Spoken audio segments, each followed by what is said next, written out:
Good morning, I'm Sfiso Zulu. ANC Secretary General Fikile Mbalula has warned that the DA that President Cyril Ramaphosa will not sit back and tolerate disrespect from deputy ministers. The two parties have been at loggerheads due to the sacking of Andrew Whitfield as Deputy Minister of Trade, Industry and Competition. Whitfield was fired last week after embarking on an unauthorized international trip. This has angered the DA, with the party giving the president a 48-hour ultimatum last week to reinstate him. Alfara Mushwana reports. To some, it comes as no surprise that the ANC and the DA find themselves in yet another political standoff, this time sparked by the dismissal of Andrew Whitfield. The latest fallout has led the DA to threaten a motion of no confidence in President Cyril Ramaphosa and to boycott the national dialogue. The party has also warned that it may withhold support for the budgets of ministers accused of corruption.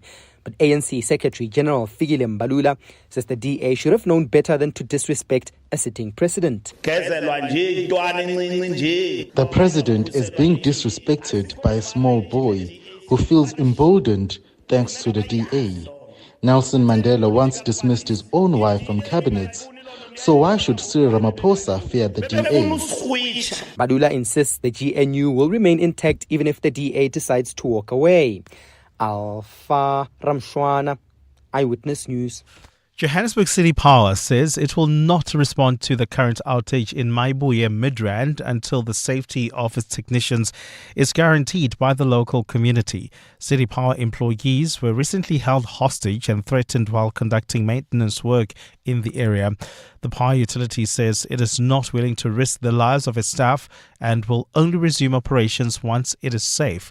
City Power spokesperson Isaac Mangena. While we acknowledge the inconvenience this has caused, it is important to inform the affected residents that our teams will not be dispatched to restore supply until certain conditions are met by the residents.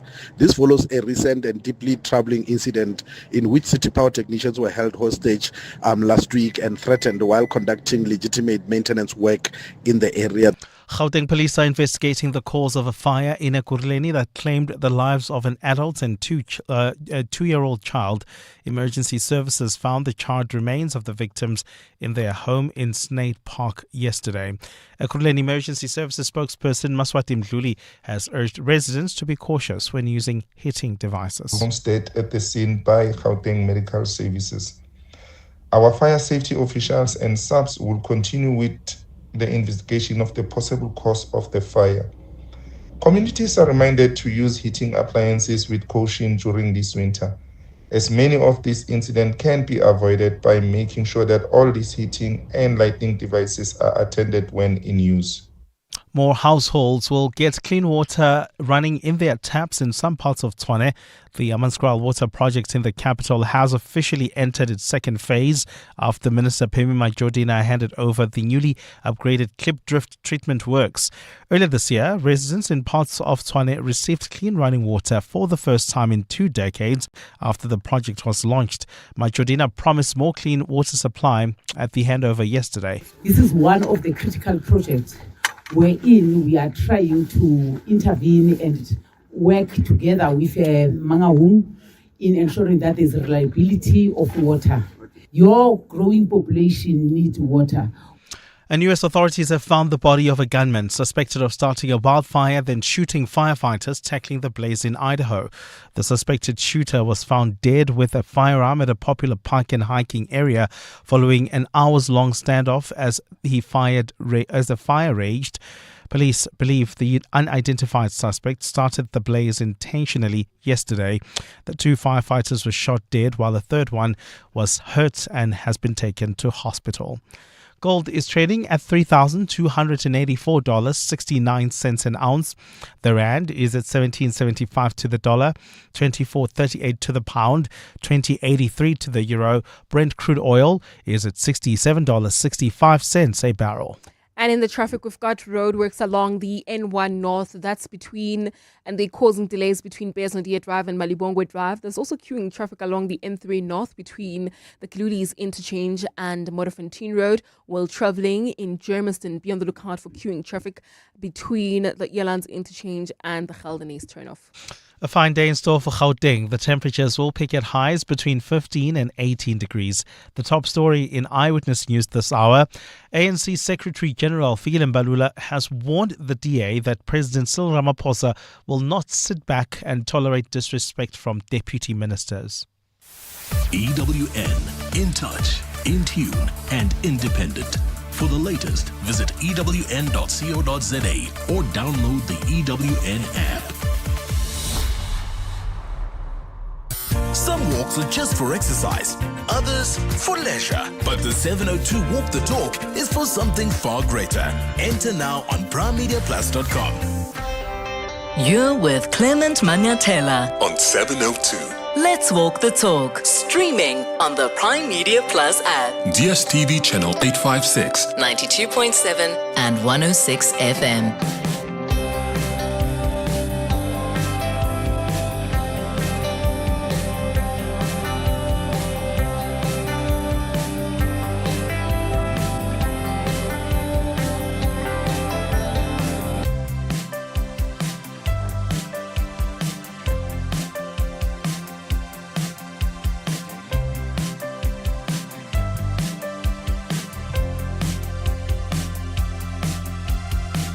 7 minutes after 9 o'clock. Dumelang, happy Monday. Welcome to the Clement Manyathela Show on this 30th day of June, the last day of the month. I hope you had a wonderful weekend and that you're well this morning. The 702 open line starts now on 011-883-0702. The WhatsApp line 072-702-1702. What do you think President Cyril Ramaphosa should do about the DA's position now on the national dialogue and their intention not to vote for departmental budgets of compromised ministers? Because it seems their plan is to let the president fire them instead of walking away, whereas the president and the ANC would rather see them walk away from the GNU as opposed to fire them. So we're stuck with a marriage here that is unhealthy, that is toxic, that's abusive, and none of the parties in this marriage are willing to leave. So what must happen? Despite threatening consequences, severe consequences I should say, if President Ramaphosa doesn't fire those compromised in his cabinet, the DA has now announced it's not leaving the GNU. John Steenhuisen says the DA has resolved to withdraw rather from the national dialogue. They've resolved that they won't support departmental budgets involving ministers who are compromised.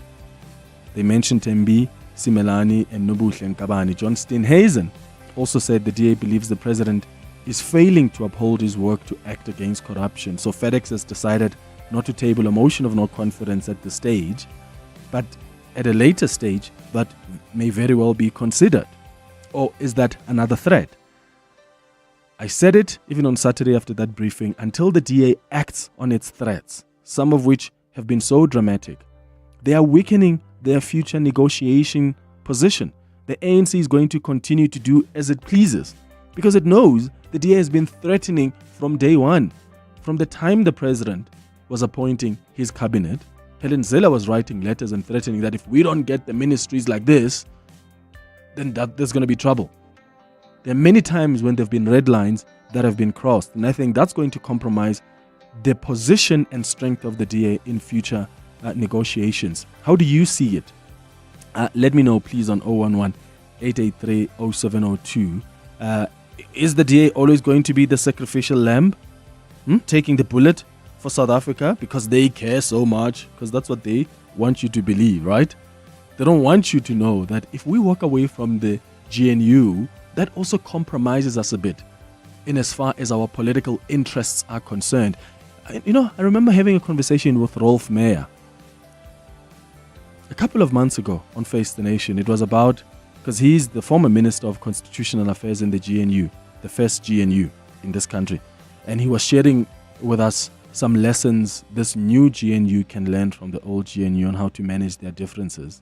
And of course, the context of these different GNUs were different.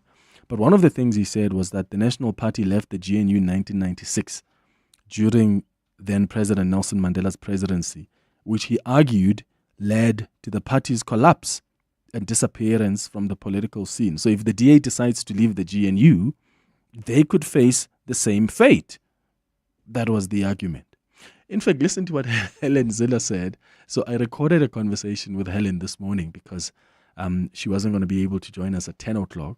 So I'll play this interview in full at 10 o'clock.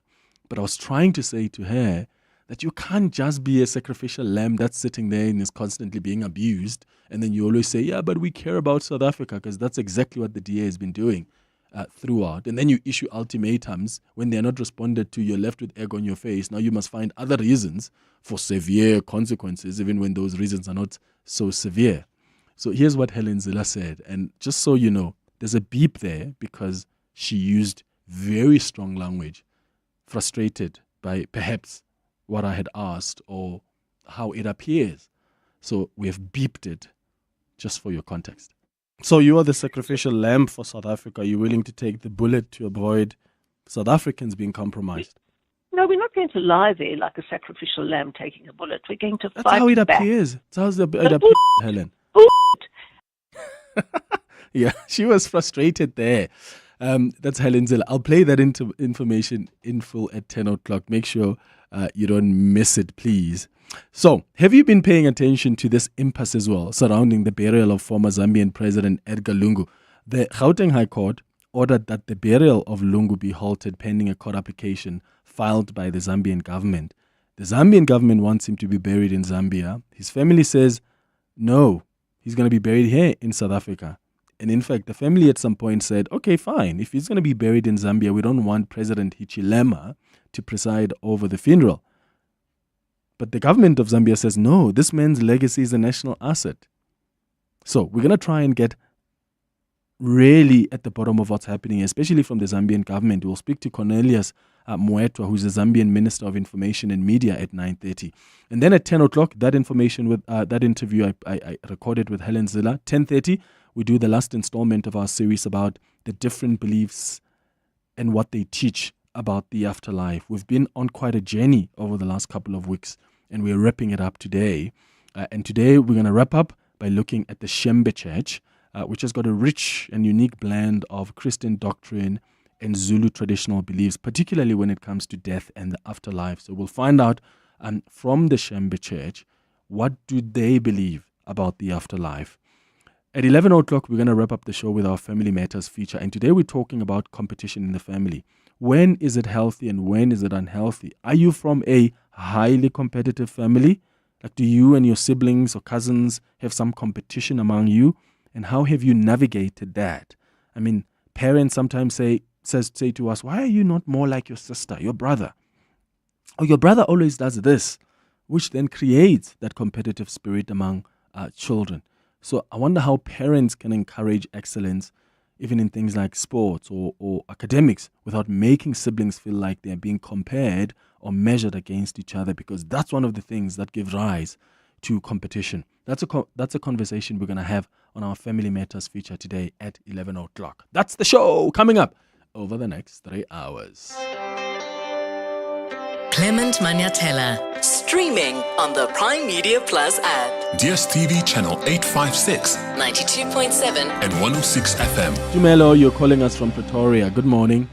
Good morning, Major. How are you? Hi, grand. Duena? Grand, out.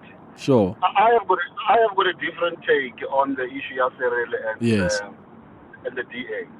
I think people, they may think like DA, they've chicken out. But what they have done, they have hit Cyril where it has the most. I will tell you why. Cyril, he is so in love with the national dialogue. By DA not participating, they are making that national dialogue worthless. And that is going to really, really hurt Cyril. Number two, by voting against the budget for the ministers that they are implicated on this shenanigans, they are also going to hold the ANC back. So Cyril now, he is in a quagmire because DA, what they are doing, they are exposing him. Why are they exposing him? His inconsistency in terms of his approach. He is not in charge of the ANC. He is so soft towards the ANC minister. Out of a whim, he acts so irrationally by firing this guy, who, by the way, sent an email, and it was ignored by the presidency. So Mapisa Ngakula went to Zimbabwe using the military state. She comes back. She get to be reprimanded. It was done later. So DA, in a long term, they are going to benefit from this strategy. It is not ideal for them to move away from the GNU. Well, but they have eaten most. Withdrawal on the national dialogue and not voting against the budget for these ministers. They are implicated on the corruption scandal. Yeah, and who's going to vote for their own departmental budgets? You think the ANC ministers are too naive, or, for lack of a better word, stupid enough to go lend their support to departmental budgets run by DA ministers, even when the DA ministers themselves have chosen not to support some of these ANC ministers' departmental budgets? Then the GNU die its natural death, because it's not going to die at the hands of DA. So either Cyril fires them from the GNU, or it dies its natural death. Yeah. So therefore, anybody can walk away still holding their integrity intact. Yeah. Because if DA now were to move away from the GNU, the public will have an outcry that they are walking away because you understand. So they put Cyril against the back wall. He must act against them, or his ministers, they're going to act against him. So, and that's the tricky part, I suppose. Yeah, and Dimelo, thank you for that. Let's hear what the other listeners think. I think you're raising a fair point about this being a strategy on the part of the Democratic Alliance. But I don't know if it's going to work, because the president himself is applying the same strategy. The president doesn't want to be the one that fires or pushes the DA out and fires their ministers. The ANC doesn't want to be that person, because they also know that they're going to be faced with a quagmire. They're going to be faced with a complex situation of deciding what to do next, because the president is going to be vulnerable in parliament should a motion of no confidence be tabled. But also, who do they even work with? They don't trust the EFF. They don't trust the MK party. They themselves know probably that this is a better devil to work with, because the EFF is not just going to sit and expect. And in fact, I tell you now, if the EFF was the DA, do you think they were going to constantly make this threat to walk away from this coalition and continue to allow the ANC to do as it pleases? That would never be the case. That would never be the case. And the ANC knows probably that the DA is the easy here to just manipulate and control like that. Just take decisions as if you are still in charge and you want 60% of the votes, but we know they're not going to go. I bet you they would never try that with the EFF, because the EFF would probably walk away a week after they signed that deal, because you went and took decisions and didn't consult them. So the ANC doesn't want also to be seen as we're going to push them out of the GNU and we're going to be expressly clear that we are done with them. The DA doesn't want to be the ones that say, oh, we are walking away.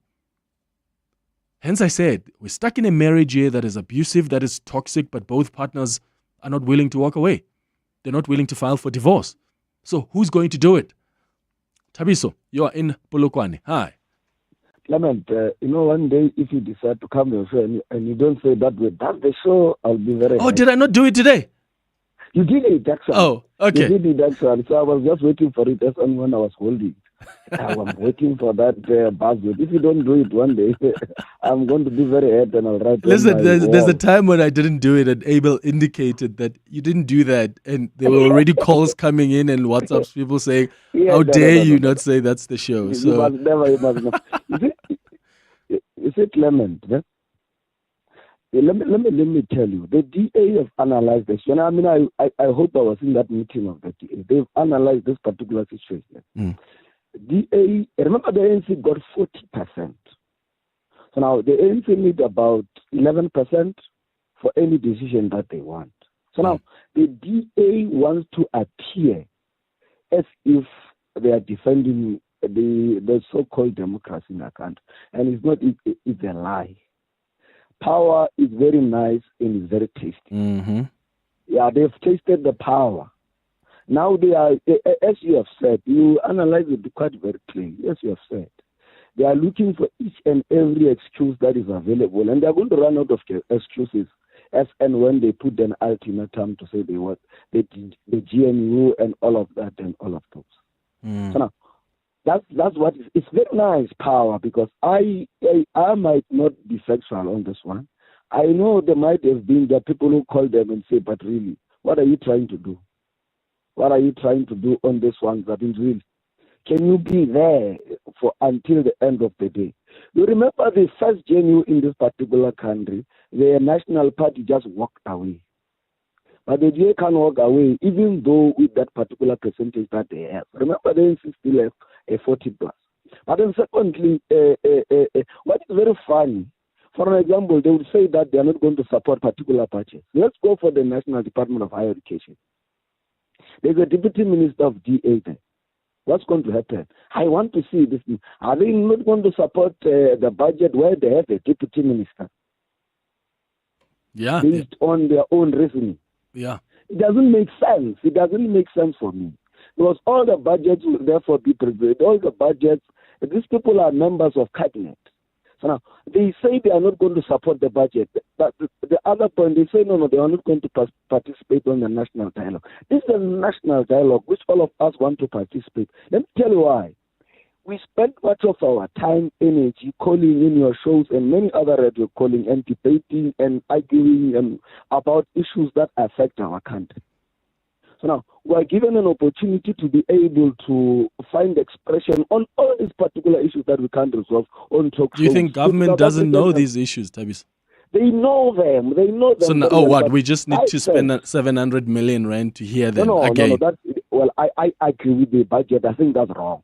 But I'm saying, I want a legal basis that would say that the decision that is going to be taken is what is going to happen insofar as the National Dialogue Council. But whether the DA participate or not, as South Africans who are going to participate in the National Dialogue, want to take decisions, want to find expression into how the electoral system of our country must change and all of that. Yeah, and we don't know for sure, Tabi. So if all of the suggestions you are going to put as members of the public are going to be legally binding, and I said this when we discussed the budget the last time, guys, at the end of the day, especially if you're going to make suggestions for constitutional changes, it must still go back to Parliament. It's the very same politicians must be the ones that vote. I gave an example. If the majority of South Africans are saying death penalty must come back, what are you going to do as government? What are you going to do as politicians? It gets to Parliament, and what do? Vote against it because you think it's unconstitutional and it's going to... Then what was the point of the conversations? And that's not because, by the way, I agree with the death penalty. No, I'm just trying to illustrate here that for as long as there is no commitment on the part of government that whatever you and many other millions or thousands of people out there are going to talk about, that's going to be...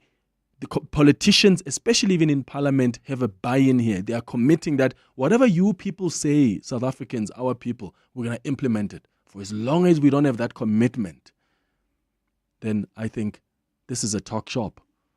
You're going to go and suggest things. At the end of the day, it's the politicians that must still decide what works and what doesn't work. Let's hear from Moshere now, who's calling from Pretoria West. Moshere, what are your thoughts? Hi.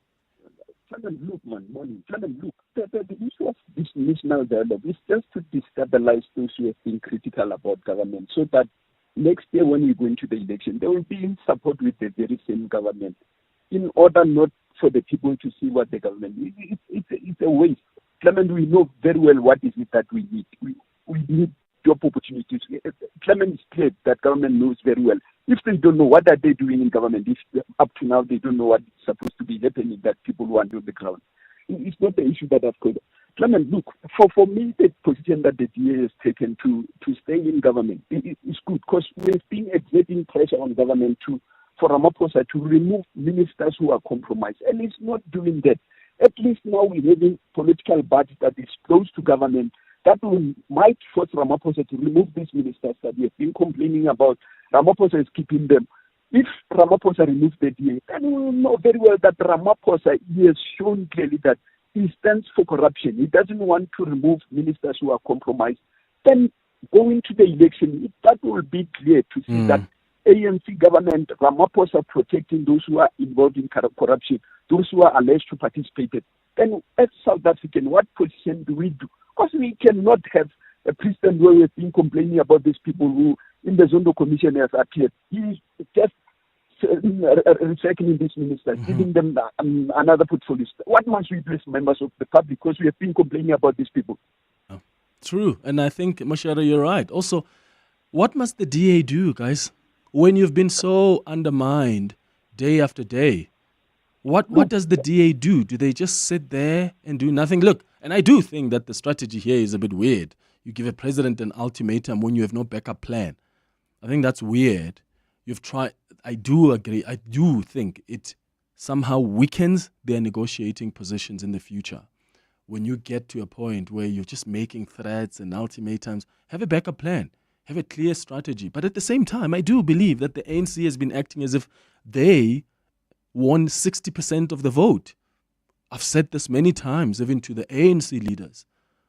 They are in charge with and these other smaller parties are not going to complain. Of course, they're not going to complain much about this. I mean, some of them are really being done a favor. You probably would forget about their name soon. But now here is an opportunity for them to be in the GNU. So, of course, they're going to stick around for some time. The ANC can continue to be taking decisions unilaterally. Both the ANC and the DA are the two biggest parties in the GNU.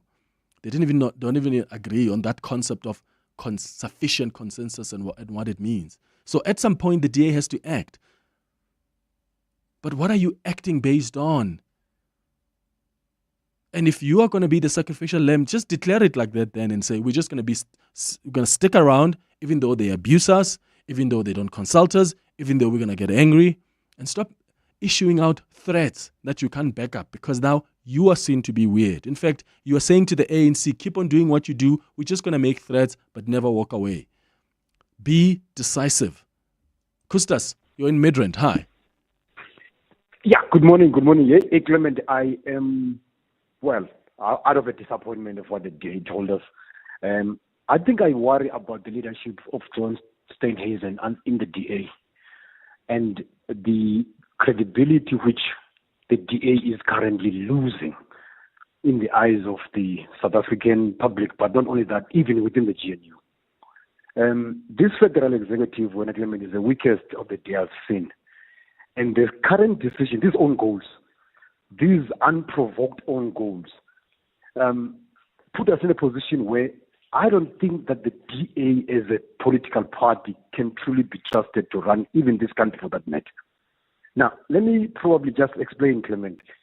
As I see it now, John Steenhuisen should not have allowed some of the decisions to go through. If he does not the decisions doesn't lie with him, but they would blame it on him, it lies with the federal executive. This federal executive needs to go because it's misleading. But not only that, it takes out the credibility of the Democratic Alliance, one, in the eyes of the public, two, even in the GNU. You know, they're like I used last week, I said they're like a barking dog that cannot bite. It's even worse right now. The motion of no confidence that they're talking about, Clement, it won't even pass because they have no allies.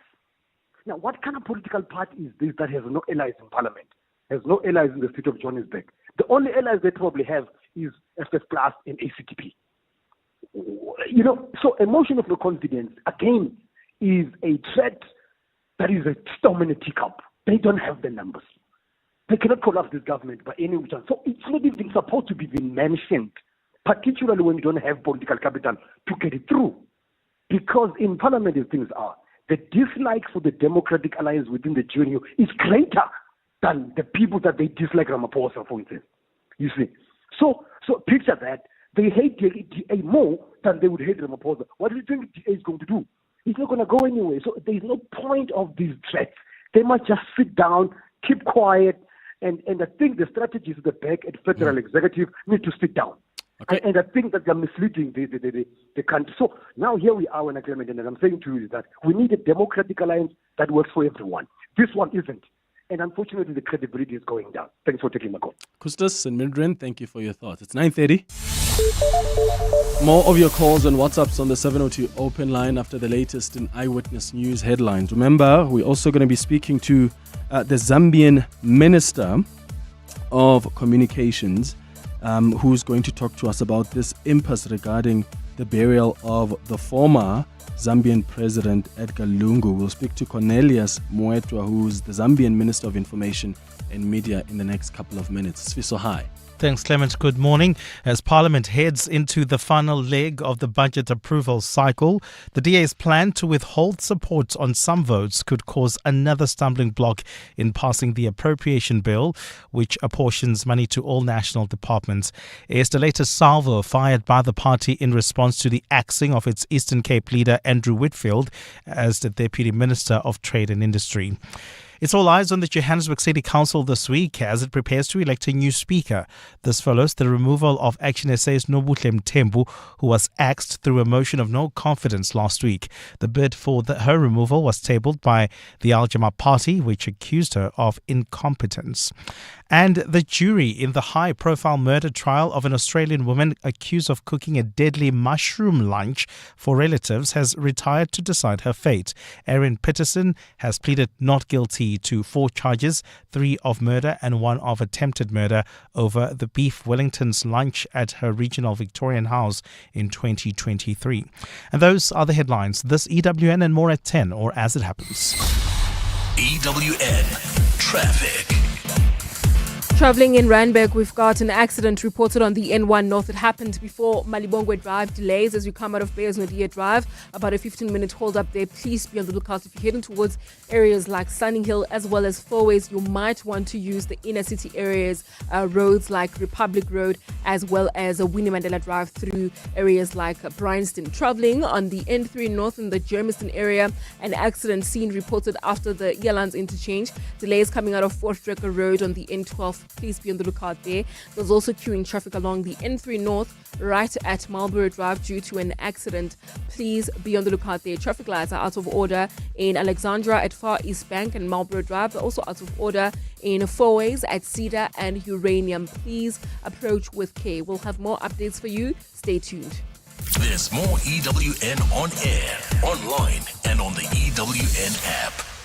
The Market Theatre presents the South African premiere of Fraser Grace's award-winning play Breakfast with Mugabe, directed by the 2025 Standard Bank Young Artist for Theatre, Calvin Ratladi. This psychological thriller explores the troubled mind of the once revered leader as he battles inner demons and political paranoia.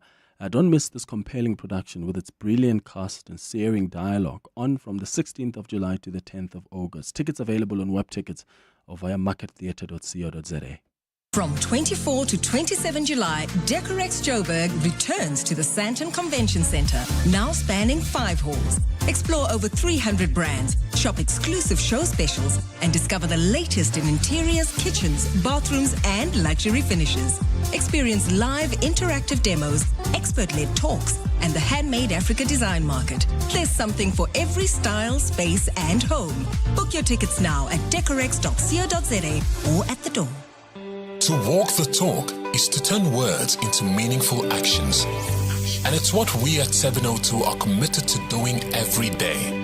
We are also committed to following the rules set out by the Broadcasting Complaints Commission's Code of Conduct.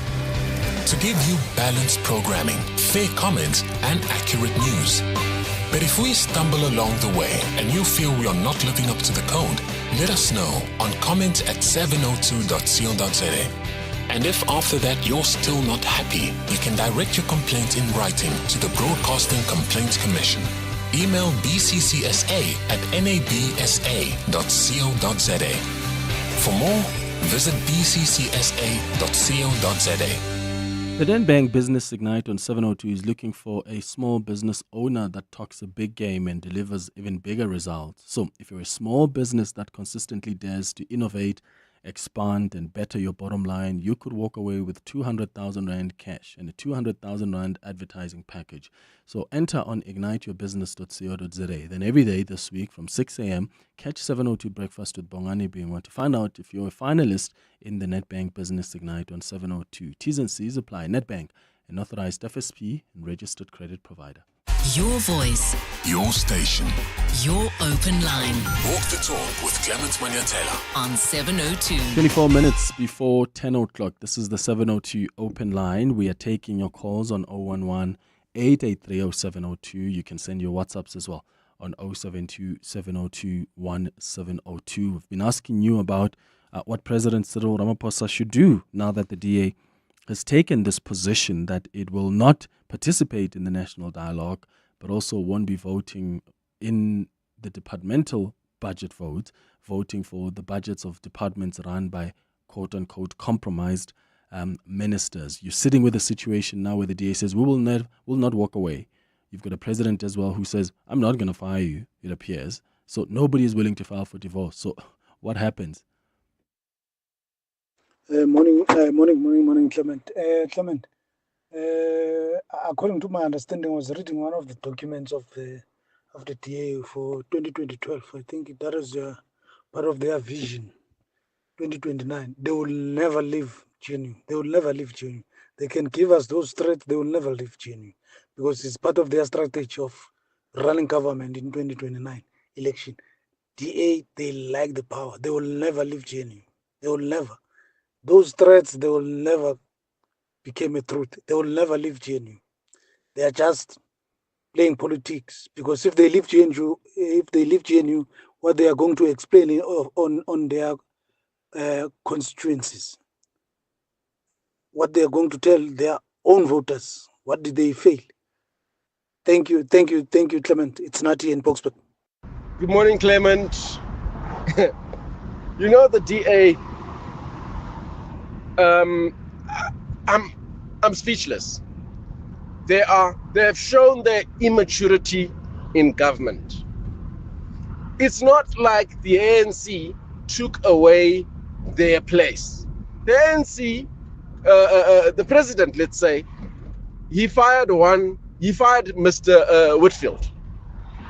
And he's given them and said, right, put another person.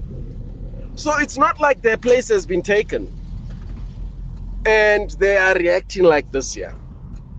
And this is exactly what we see in our corporate structures with the people that we work with. The DA were reacting from a point of privilege. How dare you? How dare you do your job, Mr. President? I know you don't do your job most of the time, but how dare you do your job this time? Ralph in Boxburg. Yeah, but Ralph, the president didn't do his job. His office didn't respond to an email. How broken is the system that when you are asking for permission as a leader, you just look at the request.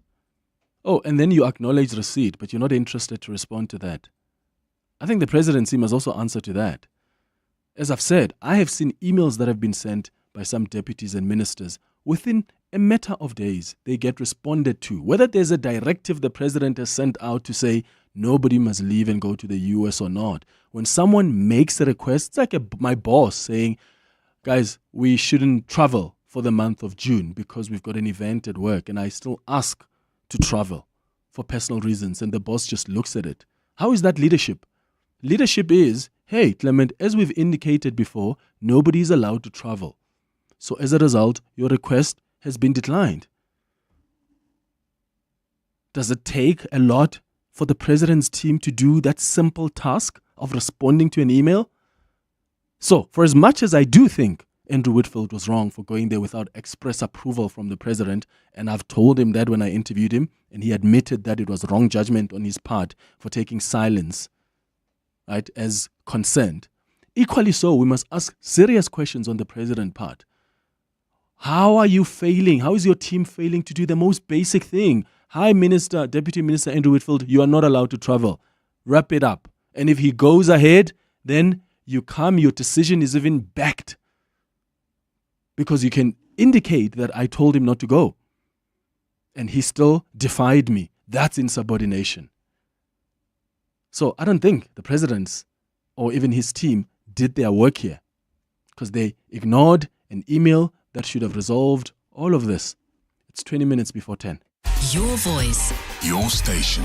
Your open line. Walk the talk with Clement Manyathela on 702. So I've been asking you about this impasse surrounding the burial of the former Zambian president Edgar Lungu. How much attention have you been paying to this impasse? You may remember the Gauteng High Court last week ordering that the burial of former President Lungu be halted pending a court application filed by the Zambian government. The Zambian government wants him to be buried in Zambia. His family doesn't seem to want him buried in Zambia. In fact, from what I have observed, is that they're saying if he is going to be buried there, then they wouldn't want the president to preside over the funeral. So what's really going on here? I've invited Cornelius Muetwa, who's live to us from Lusaka in Zambia. He's the Minister of Information and Media in Zambia. Minister Muetwa, thank you so much for speaking to us. Good morning. Good morning. Thank you so much for having me. Why has the Zambian government approached the courts to stop the burial here in South Africa? Well, that decision was taken out by the Attorney General, who is the custodian of public interest. So it was a public interest policy position to take out that court case in order to halt the burial of the former president of Zambia, because truth be said, there is no justifiable cause really to have taken the decision that our colleagues have taken. And I can now begin to indicate to you and to your dear listeners that it is becoming apparent that the political leadership of the former ruling party has hijacked this funeral from the family, and that is the reason why even the so-called family spokesperson is a former minister in the former government who has been a lawyer to the family of the late president, including being a lawyer to the late president. So this whole matter has unnecessarily been dragged in political deluge. Okay. So it appears that the family doesn't want the involvement of President Hichilema in this entire process. And yes, whether it's politics from the former ruling party that's now affecting, or as you say, hijacking this from the family seems to believe that these people didn't enjoy a good relationship, former President Lungu and President Hichilema, and therefore they don't want him to be there. So at what point as a government are you going to respect those wishes of the family? Firstly, culturally, being African, we know that you can differ as family members. But when you have a calamity of the scale that we are now faced with, of losing one amongst your number, you put your differences aside and mourn the departed with honor, with dignity, and send them off, give them a befitting farewell, especially when you're talking about a former president. And also, I think that things must be put into perspective, that the feud between the current president, Hakainde Hichilema, and the former president has been taken out of context to portray as though the current president has, ostracized his friend. There is nothing of that sort. And we have been respectful as government and as members of the party in government who suffered untold misery at the behest of the leadership of the former president. Our president, the current president, was arrested 17 times, one of which he was charged with the offense of treason, which is non-bailable. And he was in jail for almost 4 months. This is a man who, in the midst of the official campaigns in 2021, was not allowed to use Zambia's airspace. He was once held at an airport in Chipata, in the eastern province of the Republic of Zambia, for almost 4 hours. These are the issues that have happened. Many UPND, the ruling party's members, were killed by police, shot dead in cold blood. A number of them, others stabbed to death by thugs of the former ruling party. But here is a president who, the moment he won elections, in his first speech, acceptance speech, he said no retaliation, no terrorism, no hooliganism. I want us to open a new page. Yeah. We are not going to continue on this trajectory of violence.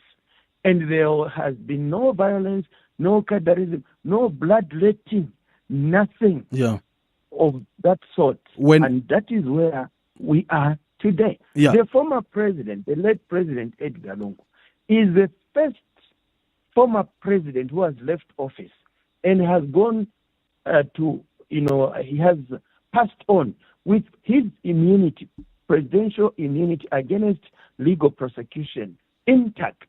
He's the only one. And this is a man who has never even received a police call out, not even appearing at police, just a call out. Yeah. He has never, because the current president, has taken it in stride and in national interest that we open a new page, that we cannot make it a ceremony, that each time you have a new leadership, each time you have a new president, the former president goes into jail. Yeah, unless of course they've got crimes to answer to. But when President Lungu got sick, did the state assist with transporting him to South Africa?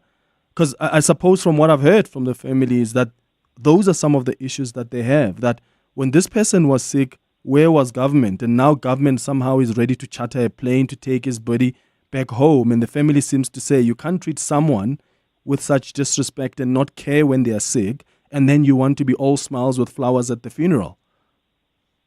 I can now tell you that all that which is playing out is being exaggerated to fit a particular narrative which they have been, harping at for a very long time now. Zambia's democratic space is widening, but they have been telling the international community, no, we are not allowed to assemble, all sorts of allegations.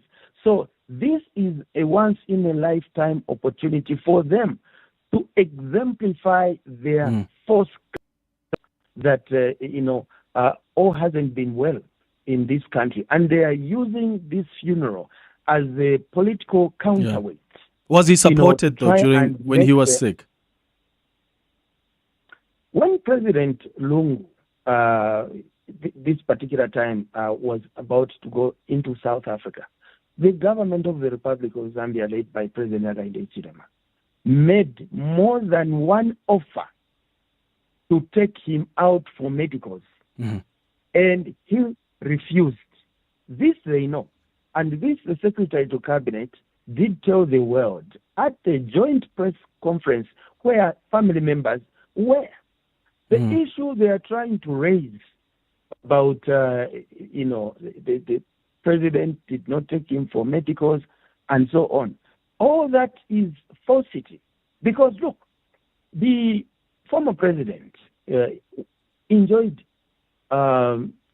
certain amenities in line with former President's Benefits Act, Chapter 15 of the laws of Zambia, wherein a former president who has retired from active politics is entitled to a government house, transport, security, office staff, and medical attention, and a return air ticket to a destination of his choice around the world for a holiday once per year.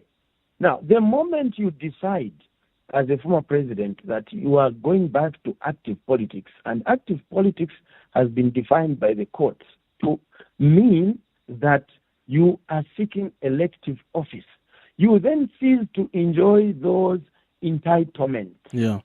So it is during his time when he was in active politics that then government, as by law established, could not confer to him those entitlements which we are now claiming were not given to him. Okay, so is that the reason why then his presidential benefits were revoked? Because he had decided to re-enter politics in 2026? He had decided to re-enter politics on 28th of October 2023, having retired from politics via a written document to the Secretary to the Cabinet, the head of the Civil Service, on the 26th August 2021. And from 26th August 2021 to 28th August 2023, he enjoyed all the amenities that the law provides. Which law was promulgated and enacted in 1993. Okay, just lastly, is the government of Zambia prepared to reach a compromise with the family? If the family says, okay, we can agree that his body comes to Zambia and he can be buried there, but we don't want President Hichilema to preside over the burial. Are you prepared to accept that compromise if the family suggests it?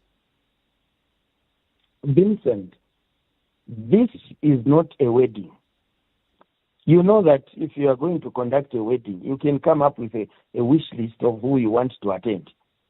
Where in Africa have you ever seen a prescription of who should attend a funeral and who is not? Even a sorcerer in the village is tolerated at a funeral.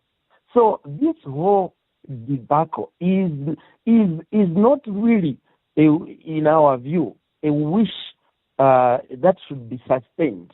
This is meant to embarrass the head of state. And also, if I were to ask you, if that were to be the case that the president should not attend, in the region, the former president, Edgar Lungu, had an alumni of friends that or a collegiality of presidents that he worked with. Now, if they decide to come for his burial, for instance, who is going to host them? Because according to government procedure and protocol, anywhere in the world where President Ramaphosa, for instance, has to come for a burial, just as an example. The state is going to host them. Former President Lungu. Who is going to host him? The state. The state will host them, but the president is not the state. Now, the point which I would like you and our dear listeners to accept is that this issue is calibrated deliberately to try and ostracize the current president. And I can tell you that if President HH was like they are trying to portray him today, I don't think that things would have been the way they are, except that facts should be, let bare. Okay. The issue here is two dynamics. One, the issue of politicians taking over. And then secondly, we understand that the children of the former president and the wife were and are appearing before the courts of law. But they do not enjoy the presidential immunity against legal prosecution that the former president enjoyed. They are now turning into Minister. I'm out of time, but just quickly on this. If the benefits were revoked, why are you then offering a presidential funeral? At this particular moment, we are talking about a former president who is not seeking an elective office, who is not in active politics.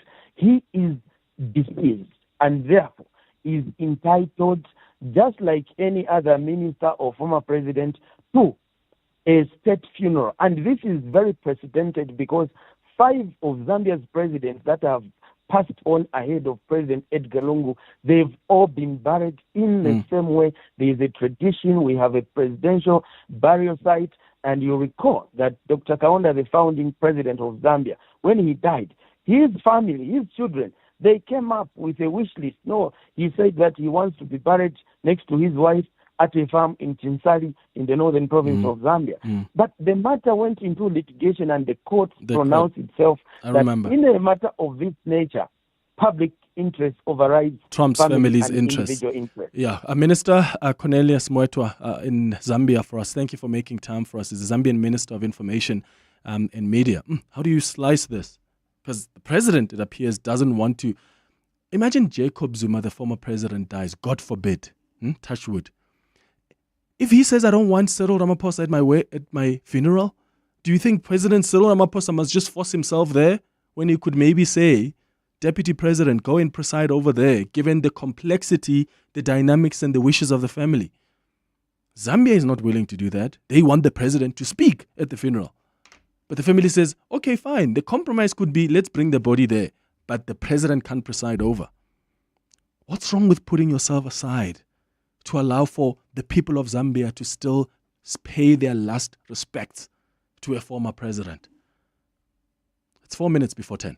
Hollywood Bets is bringing you a bounty of prizes with Spina Zonke prize drops. Gear up to unravel an endless supply of treasures and claim fantastic riches with a chance to win an amazing share of 2.5 million rand in cash and prizes. All you have to do is bet 2 rand or more on selected pragmatic play games on Mondays, Tuesdays and Thursdays between 12:30 p.m. and 10:30 p.m. Feel the ultimate thrill when you log in for a spin and bet now. T's and C's apply. Hollywood Sportsbook is a licensed betting operator. Hollywood Bet supports responsible gambling. No persons under the age of 18 years are permitted to gamble. Winners know when to stop. South African Responsible Gambling Foundation toll-free counselling line 0800 006 008 or WhatsApp help to 076 675 0710. Quiet, please. The Wimbledon experience in Mzansi is back at Amex Tennis Town Monte Casino between 11 and 13 July 2025. Enjoy VIP hospitality, the ultimate big screen experience, and more than just strawberries and cream. Buy your tickets now using your Amex card on Howler and get 50% off on limited tickets. Amex Tennis Town, the Championships Wimbledon experience with the Mzansi advantage. Tennis is better with Amex. The time to honor our past and step into a shared future as a team is here. Corporate hospitality and team entries for this year's 702 Walk the Talk are still open. Gather your colleagues together on Sunday, the 27th of July, to walk through the historic Freedom Park Heritage Site, past national landmarks, and finish at the Union Buildings. To book hospitality, email hospitality@raceoffice.co.za. For corporate entries, visit primemediaplus.com. 702 Walk the Talk, hosted by Freedom Park Heritage Site in the city of Tshwane, where footsteps become footprints. Your voice. Your station. Your open line. Walk the talk with Clement Manyathela on 702. 2 minutes before 10 o'clock. Good morning. Good morning. Clement, you're totally wrong.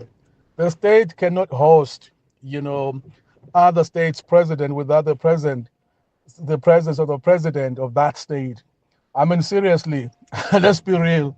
You cannot be having, presidents coming into our country here and you say that the state is going to host them in the absence of our president.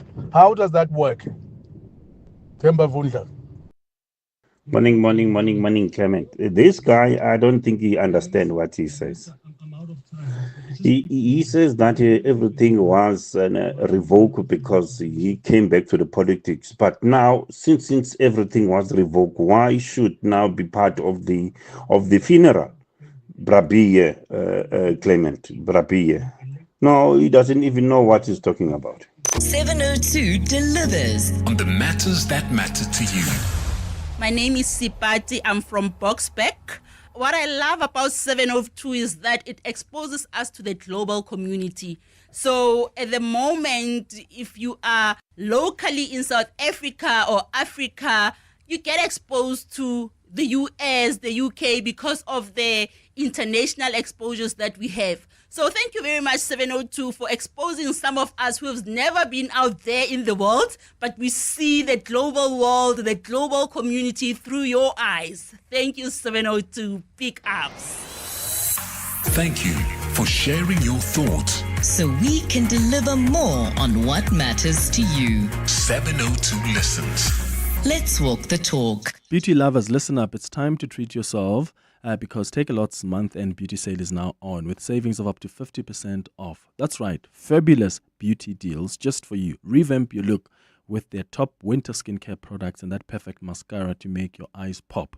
Or find your signature scent with luxury perfumes. Want beauty spoil now? Well, get unlimited same-day delivery with Take A Lot More. Download the Take A Lot app and indulge in the month-end beauty sale.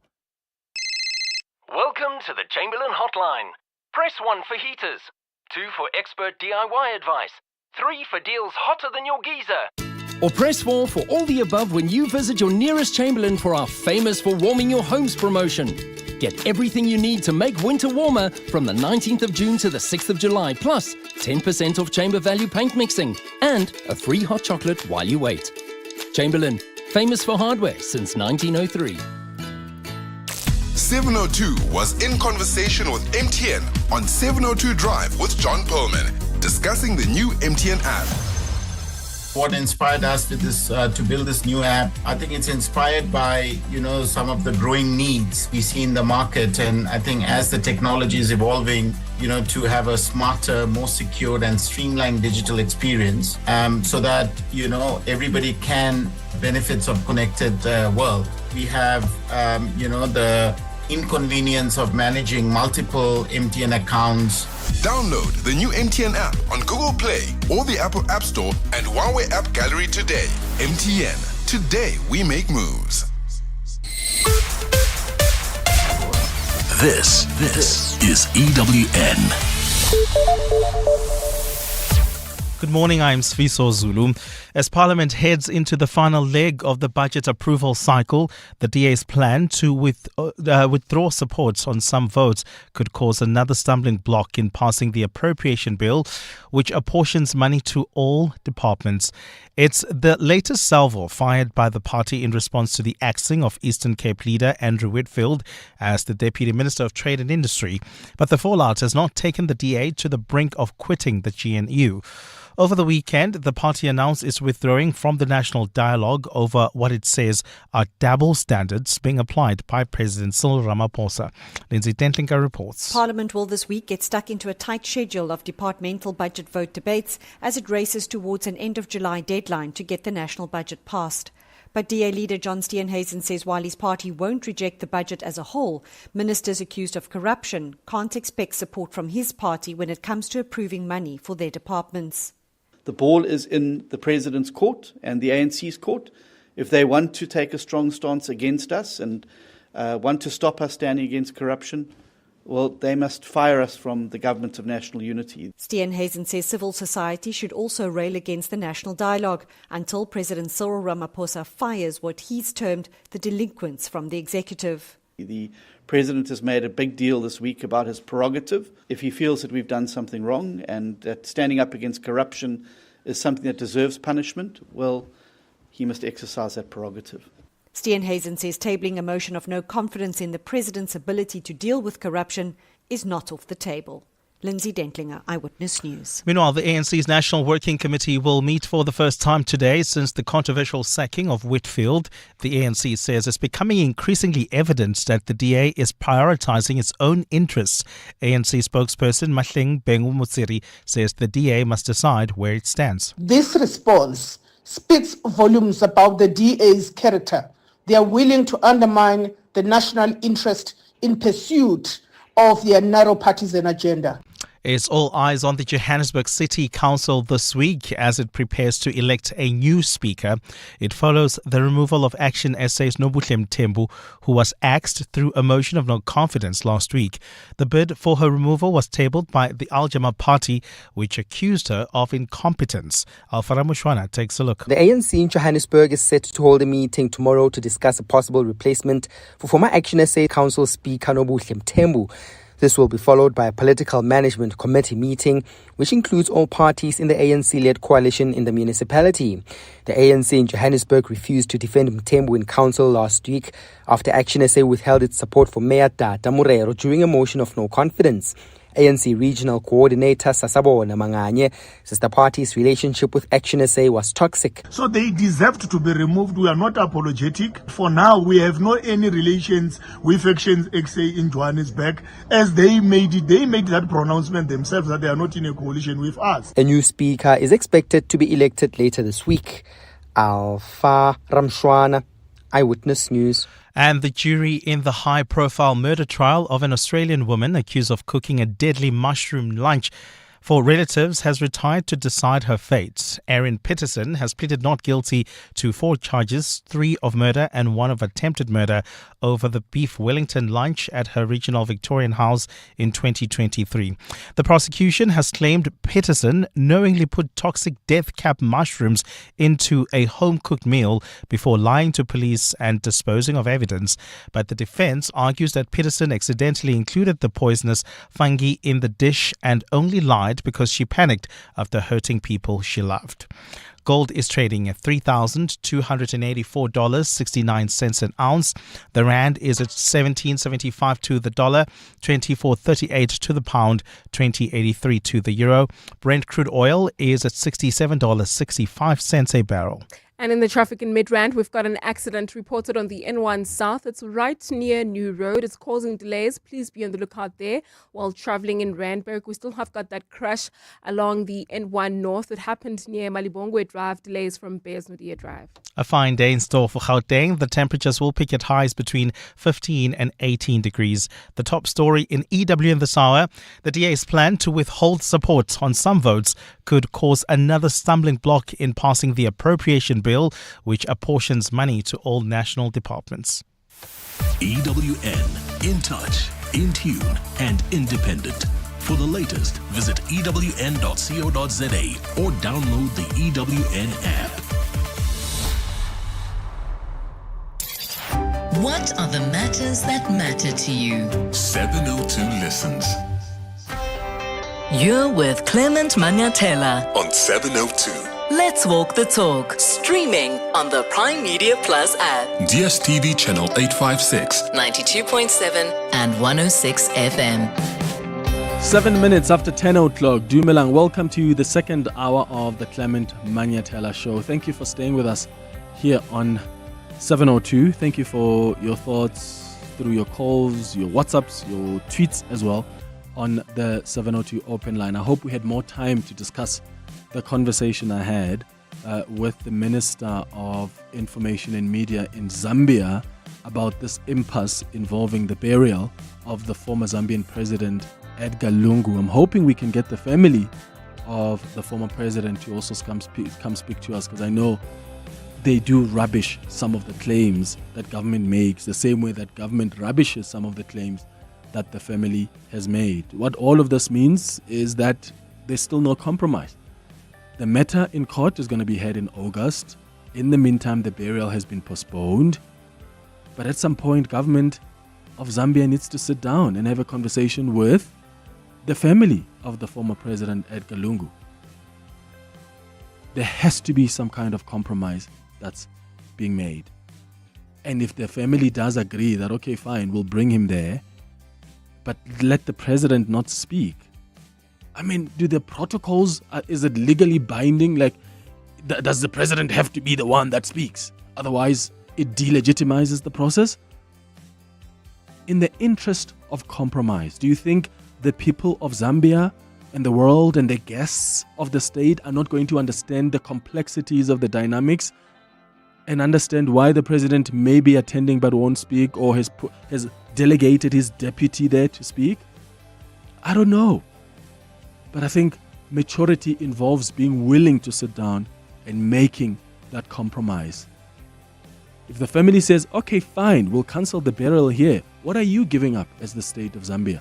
Because also we can't pretend like the two. It's like pretending. Imagine President Cyril Ramaphosa coming to the funeral of the former president Jacob Zuma, or the other way around, and pretending like we got along so well. Look at us. Doesn't make sense. But let's see if the two parties are going to find each other at some point. I really, really hope that they do. It's 10 minutes now after 10. You're with Clement Manyathela. 702. So I recorded an interview with the DA Federal Executive Chair Helen Zille just before we started the show at 9 this morning, because she had other engagements now, so she wasn't going to be able to join us for a live interview. And we were talking about the threats that the Democratic Alliance have made. Remember, they said if the president doesn't fire members of his cabinet that are compromised, they mentioned Tembing Kadimeng, they mentioned Minister Nkabani as well. They said there'll be severe consequences. But despite making those threats, the DA announced over the weekend that it's not leaving the GNU. John Steenhuisen instead announced that they're withdrawing from the national dialogue and that they won't vote for departmental budgets of compromised ministers. The president himself responded to the ultimatum the DA made and said, I'm not going to be told what to do. But the impression we're getting here from the DA was that they will walk away from the GNU. Well, that's the impression at least we got. They've been threatening severe consequences against the ANC for so long when they are not consulted, and they keep taking it. So which red line will actually be the red line for the DA? And how does the ANC take the DA seriously, more so when the DA dishes out ultimatums so easily without backup? How does the ANC take them seriously when they're negotiating other things in the future? Here's that conversation with Helen Zille, and then afterwards I'd like to take your calls and WhatsApp voice notes responding to what she's had to say. Helen, thank you so much for making time for us. Good morning. Good morning. It's at least no rain in Cape Town today, but we're going to have a nice cold day.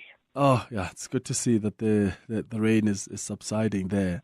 So let's talk about what happened this weekend. So the suggestion that at least many of us got was that there would be severe consequences if the president doesn't fire compromised ministers in his cabinet in 48 hours. Withdrawing from the national dialogue and deciding not to vote for departmental support doesn't sound that severe to me.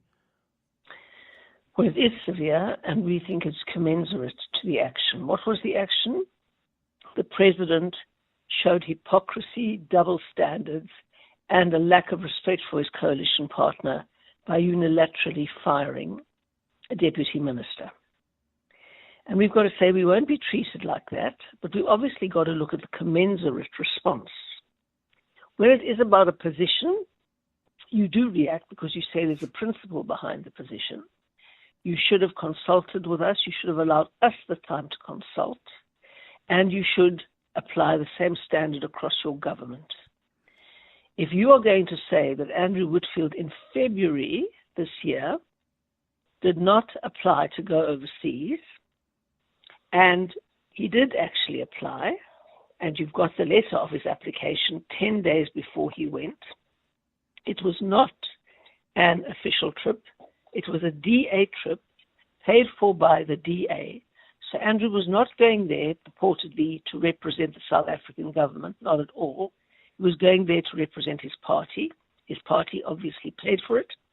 And you don't have to apply if you're not going to go on official business, but he did anyway. And then he didn't get a response. And his office followed up every single day, and he didn't get a response.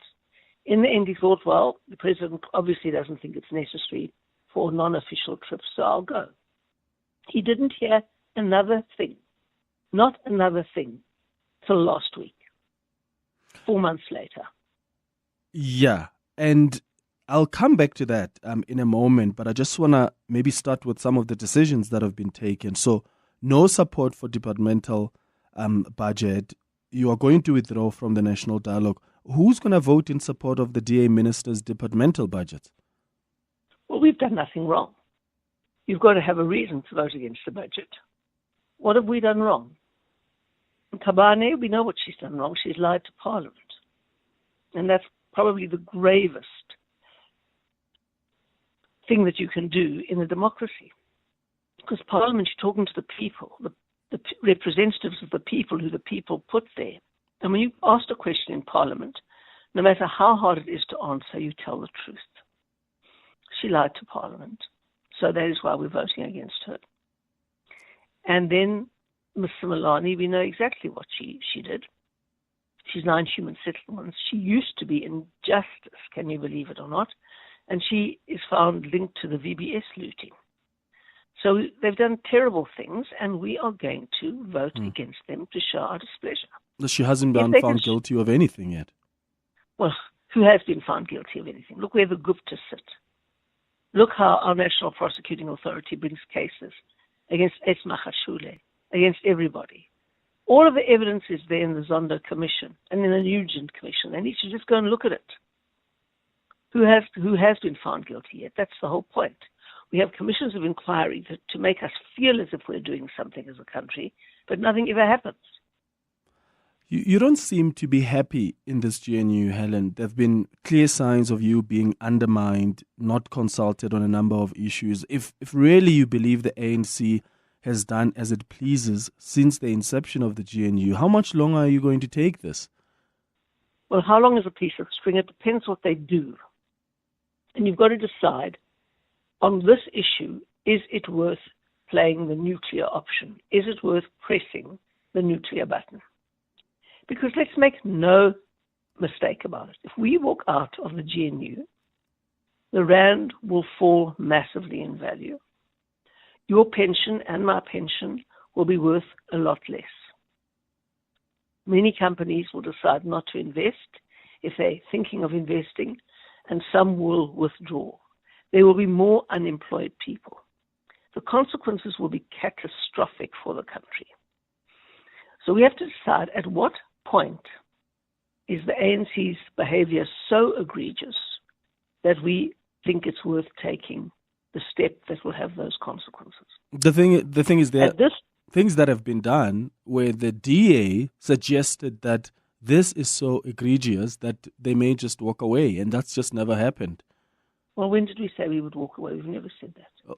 But you've spoken about red lines. You've said these people, if they do this, when I had you on the show, even before, just as the government of national unity started, you said there are certain things that are non-negotiable for the Democratic Alliance. You can't be part of the GNU if they happen. You mentioned part of that, the Bella Act. That's already been signed into law. Let me speak to Bella. Let's speak on the Bella Act. We said it was a red line from before the negotiations. Then we had the negotiations. Then we got a DA Minister of Basic Education who has to do the regulations and apply the acts. What is better? To have an ANC or an EFF or an MK minister draw up those regulations and implement the act, or is it better for a DA minister to do so? We argue it's better for a DA minister to do so.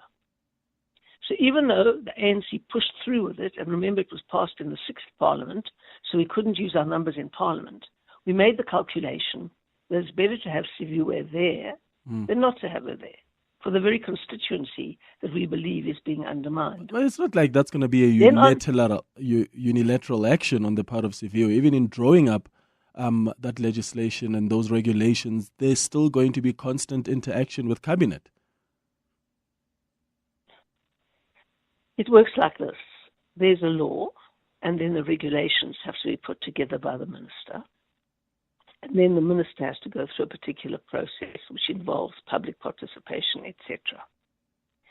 But it is much, much more preferable to have that process steered by a minister who understands what the issue is, and not by a minister who's only looking for revenge against a certain constituency of people. And that is what we argued, and that was the analysis that we took, and it was the right analysis. On the Expropriation Act, we are going to win that in court. We're going to beat that back in court. I'm absolutely convinced of it. So you don't walk away when you're going to win. On the VAT issue, we won. So you don't walk away when you're winning. We're going to walk away when the president fires us. We're not going to do him any favors or the ANC any favors to turn around and to look at a decimated economy, to look at the rand plunging, to look at pensions go down, to look at unemployment increasing, and give the president the pleasure of saying that was the DA's fault. I want to see some analysts phoning up the president and saying, why the hell are you behaving like this? You're putting this whole thing in jeopardy. People keep phoning the DA. I don't know if you've got the president's number, but you need to get him on the line and start asking him some very tough questions about how he's running this GNU. So the strategy is to get the president to fire your ministers. You're not just going to walk away. Because how is it not insubordination, refusing to take part in government programs like the National Dialogue, or refusing to act as resolved by Cabinet and support departmental budgets? I mean, you're not going to do as you please and expect no consequences. But you see, this is where everyone says the DA must behave. Has anybody said the ANC must abide by the agreement? I've said that many times. Well, why don't you just go and have the president on the phone and ask why he never abides by the Please agreement? give me his number, Helen. I'll take it I've now. got I'll it, call him right now. I've got it. But let me just say one thing to you, Clement. The national dialogue is a decision taken by government. Clause 18 says, of the statement of intent says, all decisions of government are taken by consensus. If not by consensus, then by sufficient consensus. Clause 19 explains what sufficient consensus is. The president just announced the national dialogue, even though I had written 3 letters to Fikile Mbalula since July last year saying, our statement of intent requires us to approach the national dialogue in this way. I'm available to talk to you. I'm available to get a mandate from the party. So is John available to speak to the president. We want to be part of conceptualizing the national dialogue. Absolutely fair. We're the biggest party. None of that happened. None of that happened. They simply go and announce what it is with some kind of eminent persons group to which we've never agreed. So they continue governing as if they are the only party in government, and everybody else must behave and fall in line. They did not get an overall majority. We are their biggest coalition partner. They require us for sufficient consensus. We've accommodated and accommodated and accommodated so as not to blow things up. And it's time that the journalists asked the ANC why they're not abiding by the statement of intent. When I speak to ambassadors from Germany and from other countries that have coalition governments because they have proportional representation systems, they just shake their head in disbelief at how we're treated. Now, we could have walked out many times, but I've just explained to you what the consequences of that would be. You would be significantly poorer tomorrow if we did that, Clement. So you are the sacrificial lamb for South Africa. Are you willing to take the bullet to avoid South Africans being compromised? No, we're not going to lie there like a sacrificial lamb taking a bullet. We're going to fight back. That's how it appears. That's how it appears, Helen. Bullshit. I mean, if you look at, for example, you look at this national dialogue. Cyril puts a lot of stock in it. He's very pleased now to do this, recreate the Freedom Charter atmosphere in South Africa, put together another charter. And he's saying, we went with it for a little bit, but we argued with him behind the scenes why he did it with it. And I wrote a scathing letter to Mbalula, who I saw last week and who again arrived at our meeting 2.5 hours late. Often he doesn't pitch at all, but 2.5 hours late. That's how we get treated. And I said, you can't just do that. You can't just do that. They must learn to work together in government. They must know that they didn't get an overall majority. That is the point, Clement. Why must the ANC take you seriously the next time you make threats? If you never, because now they know. It's almost like they know that we can push as hard as we can. These people are never going to leave. So they'll continue to do as we made threats of withdrawing from the national dialogue, and we did. We absolutely did. And now you can have a completely useless national dialogue because without us, with nearly 25% of the country, many other people are going to boycott it as well. And it'll be a meaningless, hollow gesture. And it'll be seen for what it is, part of the ANC's 2026 election campaign. Running around the country, ANC ministers talking to everybody, Kentucky Fried Chicken and a T-shirt. ANC's election campaign funded by the taxpayer. We'll expose it all. So, based on the president's explanation, in fact, there are reports yesterday that the president had issued a directive to cabinet that nobody should go to America while the tensions are still so tense. I mean, the relationship is still so tense between South Africa and America. And yet, the deputy minister, Andrew Whitfield at the time, decided to go, even though there was no express approval from the president. Now, don't get me wrong. I've already said, even on the show last week, I've said even to some in government that the president can't also just act like that. If there is an application that's been made, what stops you from just responding and saying yes or no? Especially when if you've acknowledged receipt. But that doesn't also excuse Andrew Whitfield from deciding to go ahead with the trip when there was no express approval, when the ministerial handbook is clear that the president has got to approve? No, the ministerial handbook says that the president has to respond to official trips, and then it says the ministers must, that doesn't say the ministers must apply, it says the ministers should apply. It doesn't say must, it says should. So it's not firm, and it says for official trips. Number one, this was not an official trip. The DA had been invited by our very top people who work in Washington to talk about AGOA, and we were going there to save AGOA, because I promise you there will be thousands and thousands of people out of work in our citrus industry, in a whole range of industries, if AGOA is scrapped. That's number one. Number two, even though he didn't have to, because it wasn't an official trip, and the handbook says only you should for official trips, he did right, and he never got a reply. Surely the president can say, no, you can't go, even though he has no right to say, no, you can't go on a private trip. He wasn't going to represent South Africa. But there was a directive issued, Helen. What about the directive the president issued that the relationship between South Africa is so tense that we don't want any further compromises? So, please, nobody should be heading out. No official visits, and it wasn't an official visit. He wasn't just talking about official visits. It was a DA visit. It was a DA visit. But the president knew when he issued that directive that there are some people in this government of national unity, in this cabinet, who belong to other parties that may decide to go to the US, because everybody was really just organizing to go to the US to go and represent South Africa or speak on behalf of some constituents here in some way. The president was trying to avoid a situation where, whether it's the Freedom Front Plus or it's the PAC or it's the DA, they go and have discussions there, even though they go on behalf of their parties, which may compromise the relations further. And what Andrew Whitfield did is go against that directive. The president has no right to issue directives when they are not backed up by the law or the regulations. If the law says that the president may issue directives as to when or when you can travel and can't travel on private business, then he might be able to.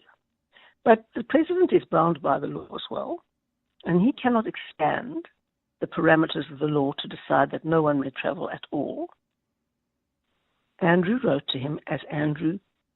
If you read that very broadly, we even argue Andrew didn't have to write to him because it wasn't official travel. But Andrew did write to him. And Andrew said, this isn't official travel. I'm going on behalf of my party, the DA. And even though the handbook only says I should and not that I must, I am writing to you. Radio silence. Today, till today, he's got no answer to that letter except being fired. The president could have written back to him and said, even though this is private travel, and even though you're not obliged to apply, I'm suggesting to you it would be counterproductive. It wasn't counterproductive. It was very good in saving AGOA and various other things for us. It was a very productive meeting, and the DA achieved a lot in that meeting. Maybe that is why the ANC is so cross. When are you... Nevertheless, what's going to... Nevertheless, he could have just replied. I mean, it's the president's fault 100%, this thing, 100%. At what point are you going to make the decision to table a motion of no confidence in the president? Because you've said the FedEx has not decided yet to go for this, but at what stage then? What would push you to do that? Well, I don't know what's going to happen in the future. I'm not a fortune teller. But when these things happen, where the president and the ANC take unilateral action, totally ignore us, totally ignore the parameters of the statement of intent that Fikile Mbalula signed, and I'm afraid his signature isn't worth the paper it's written on. But for as long as they act arrogantly, as if they're the only people running this government, then we will take a decision at every point what the appropriate action is. That's what we will do. We also will take that decision on the basis of understanding what the consequences will be for the country. So we won't take that decision lightly, because the consequences of the country will hit every one of these people who's shouting about how tough we've got to be. When they lose their job, when the factory closes down where they work, when petrol goes up because the rand's gone down, when food inflation escalates, when there's more and more unemployment, they must blame the ANC. Because that will be the consequence of the GNU falling. All right. Helen Zille, DA Federal Executive Chair, thank you so much for making time for us. Thanks very much. So, what do you make of what Helen Zille had to say? After the headlines, I'll go to your WhatsApps on 072 702 1702. Siso, hi. Thanks, Clement. Good morning. 4 former Transnet employees will appear in the Palmbridge Magistrates Court this morning after handing themselves over to police. It's understood that among them is ex-Transnet CEO Brian Molefe. The case relates to the acquisition of locomotives at Transnet worth close to 100 million rand. The Judicial Conduct Tribunal investigating allegations of sexual harassment against Eastern Cape Judge President Selbin Benenge is today expected to resume in Sandton. Last month, the tribunal ruled in favor of having research associate at Wits University Lisa Vetten testify before it. Vetten is the final expert witness to be called, and she's expected to shed light on power dynamics and gender in the workplace, a recurring theme in the submissions before the tribunal. And U.S. authorities have found the body of a gunman suspected of starting a wildfire, then shooting firefighters tackling the blaze in Idaho. The suspected shooter was found dead with a firearm at a popular park and hiking area following an hours-long standoff as the fire raged. And those are the headlines. This EWN and more at 11 or as it happens. EWN Traffic. Travelling in Randburg, we still have got delays along the N1 North between Bezudia Drive and Malibongo Drive due to an accident between these 2 points. While in 4A, some delays on Winnie Mandela Drive towards Leslie. We do know that traffic lights are out of order at that intersection, and that's the reason for that backup. If you are travelling in Midrand, queuing traffic on the N1 South, this is between New Road and Olifantsfontein Road, turn off. Please be on the lookout there. And there's also a bit of a stop and go reported on the N3 North rather. This is between the Van Buren Road exit and Modderfontein Road. I'll have more updates. Stay tuned to 702. There's more EWN on air, online, and on the EWN app. Last year, you laughed, you screamed, you danced, then you wanted more. So we listened. Anele and the Club Live is back. And this time, we're going even bigger. After selling out in just one day, we're tripling the capacity and moving to the Sunbet Arena, Pretoria. So if you thought 2024 was epic, round 2 will be louder and even more unfiltered. Saturday, 19th of July, 5 p.m. to 8 p.m. Live performances, surprise guests, chances to win big, and all the club chaos you love for one night only. Anele and the Club Live. They run your mornings. Now watch them rule the night. Get your tickets now at ticketmaster.co.za before they sell out again. No under threes. More at primediaplus.com. Dive into a season of coziness with 20% of Granny Goose Duck Down Duvets from At Home. For a limited time, shop this dream offer in Granny Goose and At Home stores or online at bash.com and get ready for a season of snuggling in. Exclusive to TFG Rewards members. T's and C's apply. At Home, imagine more. Hi there, I am Amahle, a stem cell donor. What started out as curiosity turned into an opportunity for me to save a life. Naturally, I was taken aback when I was found to be a match for a patient in need. In South Africa, over 4,000 people die of blood cancer each year. I donated stem cells and I was able to give someone else a second chance at life. Register to become a stem cell donor at kmsafrica.org so you too can be a lifesaver. Welcome to the Chamberlain Hotline. Press 1 for heaters, 2 for expert DIY advice, 3 for deals hotter than your geyser. Or press 4 for all the above when you visit your nearest Chamberlain for our famous for warming your homes promotion.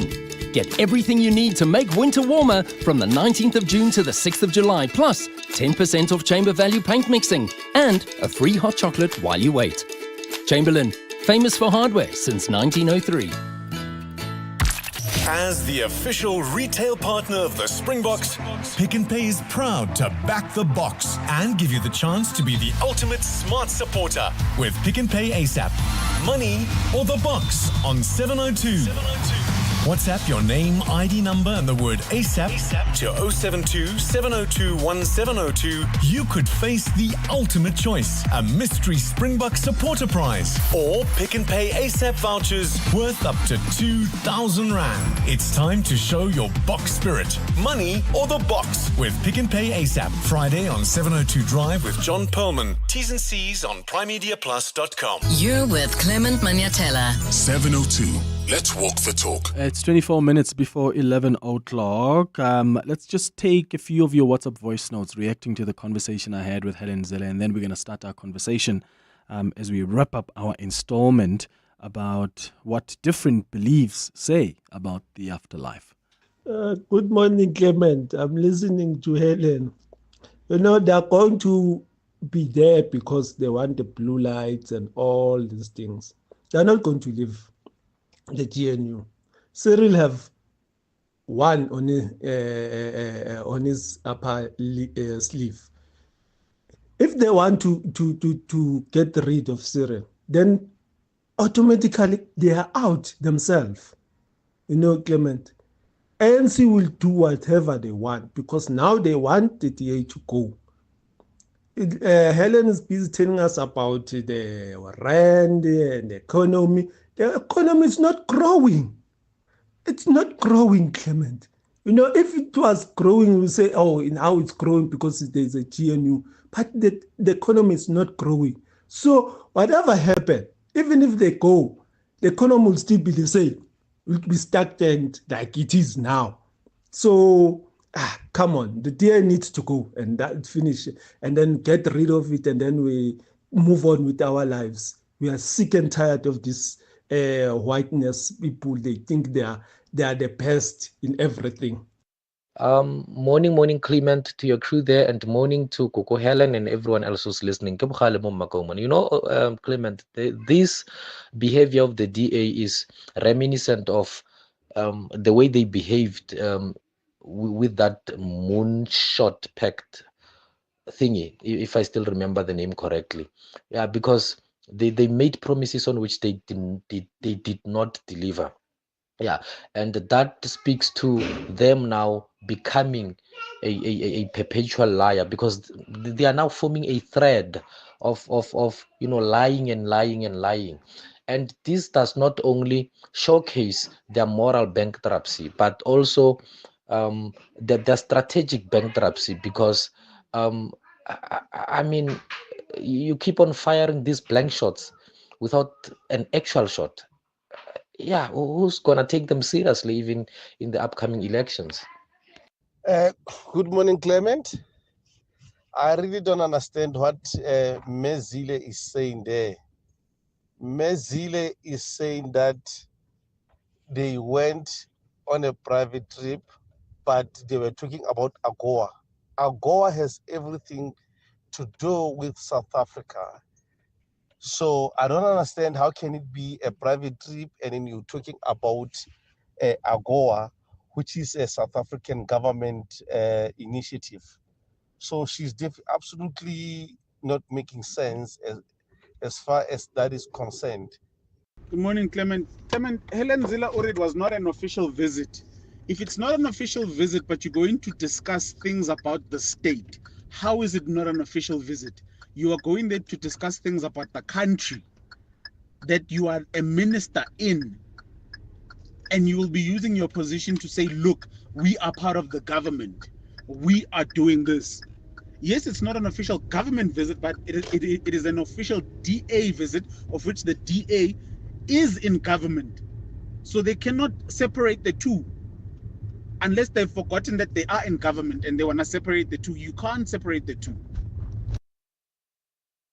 Right, 20 minutes now before 11.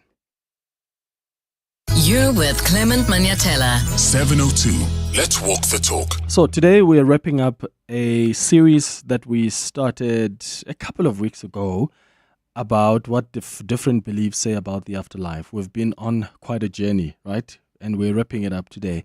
And I really hope that this series has helped you understand that you are more than your physical body, no matter what your belief system is. The human experience is more than this body. And I think we should be curious enough to ask questions about other parts of our human experience, whether it's our spirit or our soul. Some people, as you've heard so far during this series, believe in eternal life. Some people believe in reincarnation.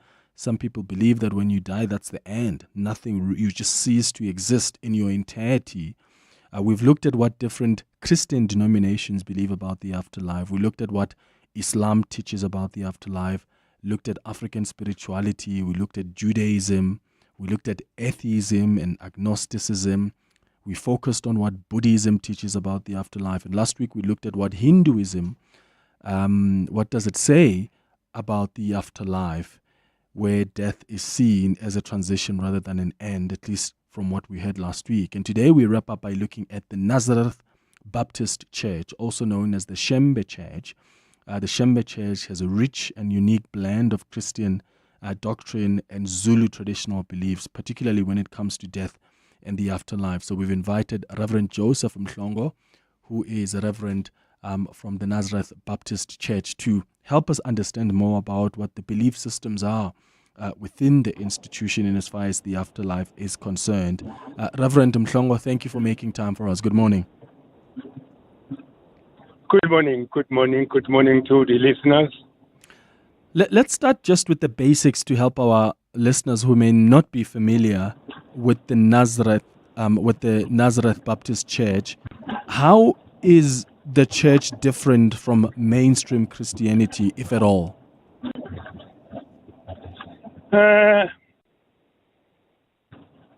Firstly, I would like to open the book of Timothy. It's the second Timothy 2, starting from 14, because we are taught not to allow the arguing about the work of God. I think here I'm not coming to argue. I only came to talk about what Shembe taught us after he have received the testimony from God in the mountain of Hlangakazi. The difference is that we are Nazarene. We respect the 20 commandments. Different between us and the Christians, because we are not Christians. Although we follow the teachings of Christ, but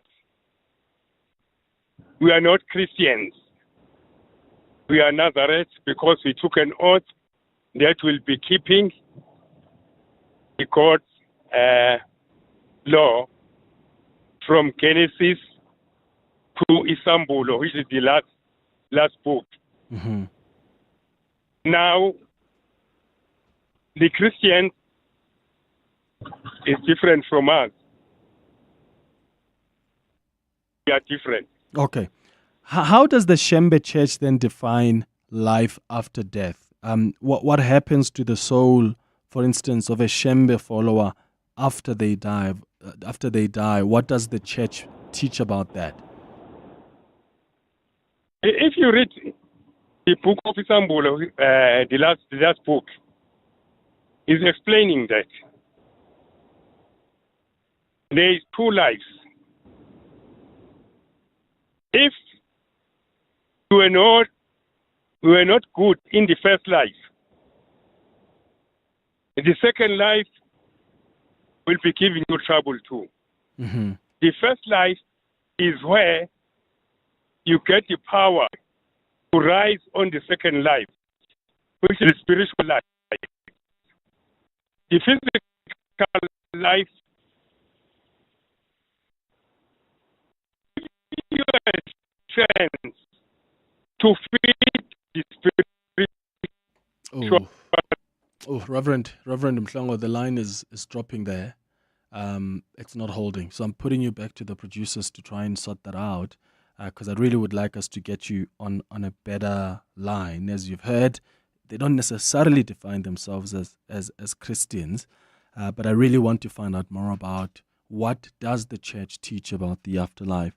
And maybe you go to the Shembe Church yourself. Why don't you give us a call on 011-883-0702 or send a WhatsApp on 072-702-1702 about what the teachings have been. Or maybe you just want to reflect broadly about what you've learned so far in as far as this series is concerned, because we've had different guests looking at different belief systems every single week. So what do you believe happens after we die? You can share your thoughts with us as well. We'll be back after this. Dear Journal, day 4602 of trying to be an adult. My doctor asked me how my quality of rest is at the moment. I told him I have two problems. I struggle to sleep at night, but I also struggle to awake at day. Aggressively realizing your age? Get covered at pineapple.co.za. It's simple and like 19 Rand a day, so it's 100% the insurance for you. Underwritten by Old Mutual Alternative Risk Transfer Insurer Limited, a licensed non-life insurer and authorized FSP. Premiums are risk profile dependent.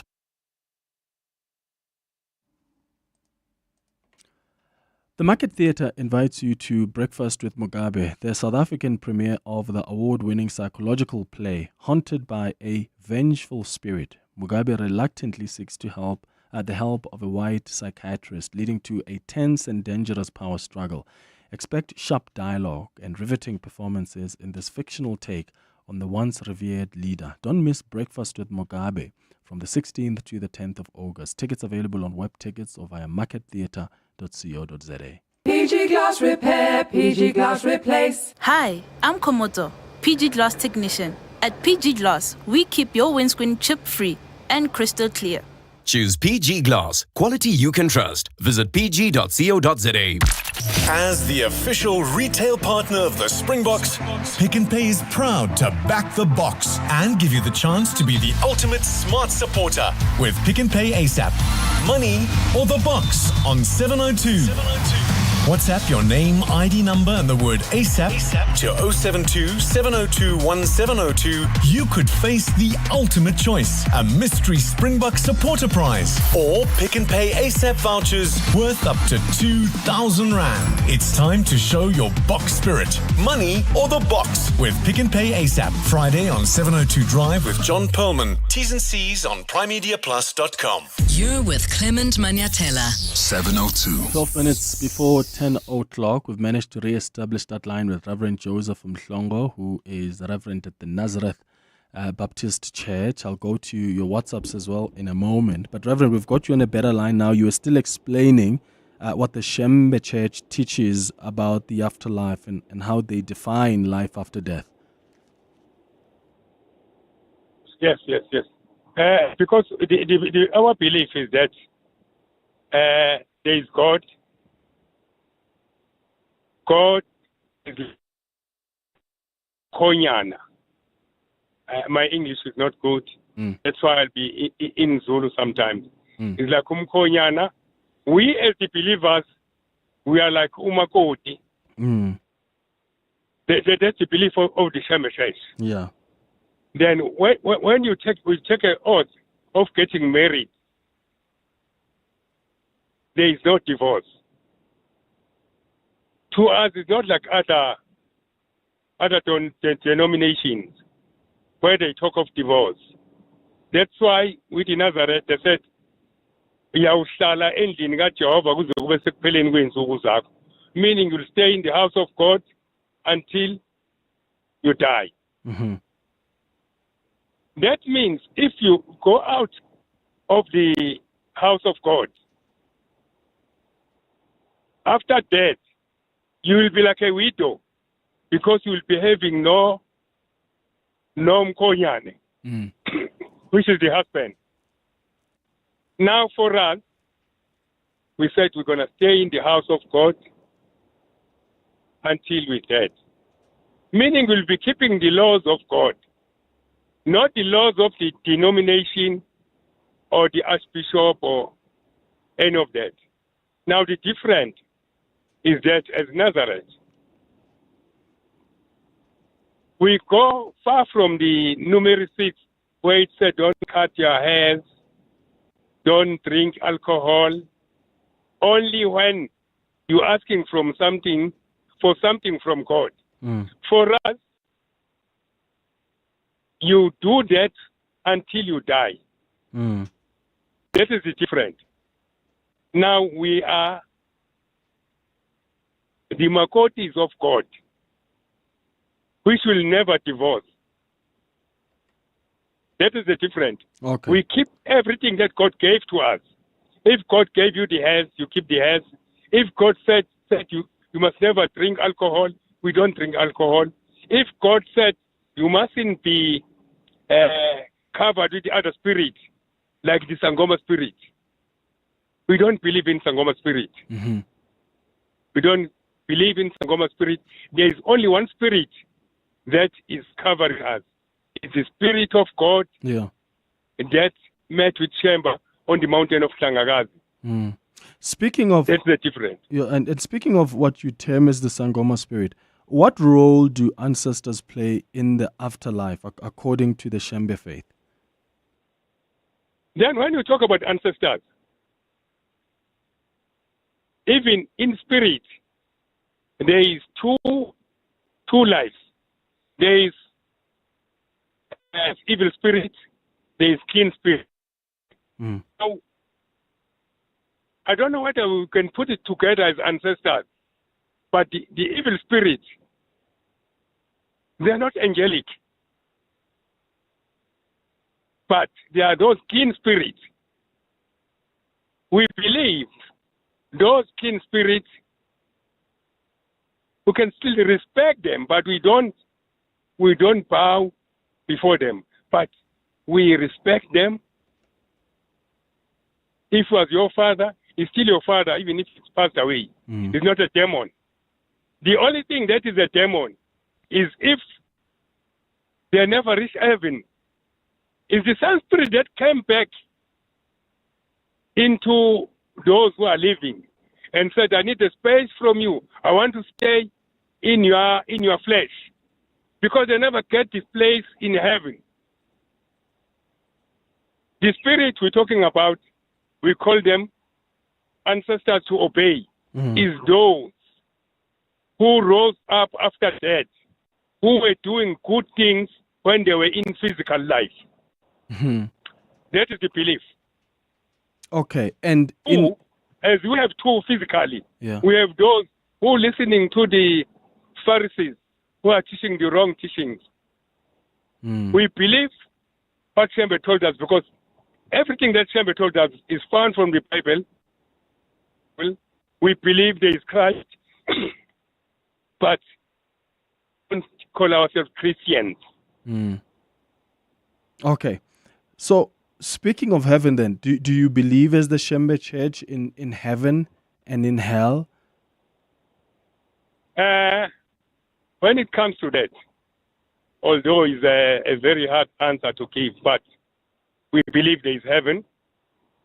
We believe those who don't do right will die twice, will die in spirit again. After dying in physically, they will die in spirit again. That's the belief. Then those who are dead in spirit, we believe they're not going to heaven because their spirit is dead. Then they're going to go to hell. And your relationship then with the good, quote unquote, good ancestors, how do you acknowledge them? Do you believe that they can send messages from the other side? Or your relationship only goes as far as just acknowledging that there were these people that we think lived good here?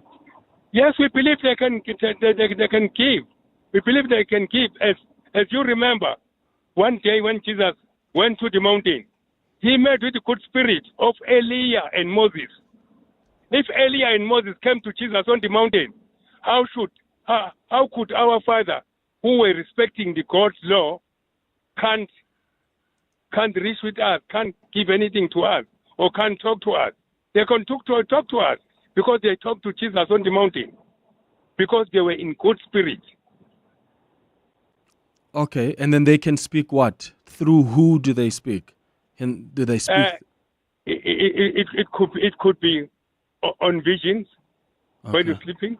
It could be. But you always use the testimonies that Shembe gave us about God. When they came back and talk something that was not in the testimony, then you will know this is an evil spirit, because what he talk about is not in the Bible, and it's not what Shembe taught us. That's how we acknowledge. Mm-hmm. There's a question. Because we're using the prophecy. We're using the prophecy and the testimonies. The testimonies is giving you the answer. Where is the spirit coming from? Is the evil spirit? Is a good spirit? The testimony and the prophecy is giving us that. Okay, I've got a question here from a listener about the role that Prophet Shembe then plays in the spiritual world after death. What is the role that he plays? What I can tell you is that we used to talk about when Jesus talked about the person doesn't put the light on and put it under the table. Now, in that way, Shembe is standing on one side of our spiritual life and one side of our physical life. Then there is a God next to him. We are in between. God is the olive tree. Shembe is a container that takes the olive oil from the olive tree and feed us with the oil from the olive tree. That's how he's playing. Whoever is fed about the olive oil from God, who sent Shembe to be the container of that olive oil and give it to us. Then that olive oil is the same oil that will make our spirit like a burning lamp. But before we come to that, to the spiritual being, you must be fed physically. As the members or as the believers, we believe whatever Shembe is teaching us is going to work when we go to the spiritual life. Got it. Reverend Joseph Mhlongo, really appreciate your time this morning on the show. He's a Reverend at the Nazareth Baptist Church. So this is how we wrap up this installment, the series, in fact, about what different beliefs say about the afterlife. We've looked at so many. And yeah, I just have my own thoughts. And maybe we can dedicate some time to maybe speak about what we've learned from all the conversations that we've had about different beliefs. People who believe, people who don't believe that there's a greater creator or higher power out there. What does that really tell you about us as the human species and why we're here? Is it by chance that all these different beliefs are there about how we live, about how we're going to die? And if really the reason was always for us to have these different beliefs or to have people believing differently, what was the purpose of that? And I suppose those are the questions I myself have also been asking. And maybe we should dedicate some time to look at what we've learned from having observed and learned about other belief systems. It's a minute now before 11. So you've heard our insurance clients talking about all the money they saved when they switched. You've thought about getting a quote, but you're not sure if they could save you money on your car insurance or if it's worth the effort. Well, make today the day you get an OutSurance quote. SMS out to 45142. That's out to 45142. If OutSurance can't beat your car insurance premium, ask them for 500 Rand cash. And make that 1,500 Rand cash if you've been claim-free and with the same insurer for 3 years. Monthly savings on your car insurance or cash in your pocket. Either way, you're a winner, like Tulani. Fast, helpful, efficient, everything was so smooth. I saved 530 bucks. Make today the day you switch and save. SMS out to 45142. That's out to 45142. With Outsurance, you always get something out. A licensed insurer and FSP. T's and C's online. Your workday calls for more capability, more grit, more getting it done. Your weekends demand more freedom, more pushing the boundaries. And the all-new GWMP 300 Bucky is where it all comes together. Ring it on in the all-new GWMP 300 from $6,999 per month. Visit gwm.coza for T's and C's and to book a test drive. Go with more. Go with GWM. This isn't just a walk, it's a journey through memory, through meaning. The 702 Walk the Talk, hosted by Freedom Park in the city of Tshwane, returns on Sunday the 27th of July. Walk from the hallowed grounds of Freedom Park to the southern lawns of the Union Buildings and past some of our capital city's most iconic landmarks. Choose from 8 kilometers, 6.7 kilometers in honor of Mandela Month, or 4 kilometers for something lighter. Entry is 360 Rand for adults and 200 Rand for kids under 12. There's no parking at the start or end, so book your park and ride from Joburg or Pretoria when you enter. Sign up on primemediaplus.com. 702 Walk the Talk, hosted by Freedom Park in the city of Tshwane. Walk with meaning. Walk with us. This is EWN. Good morning, I'm Sfiso Zulu.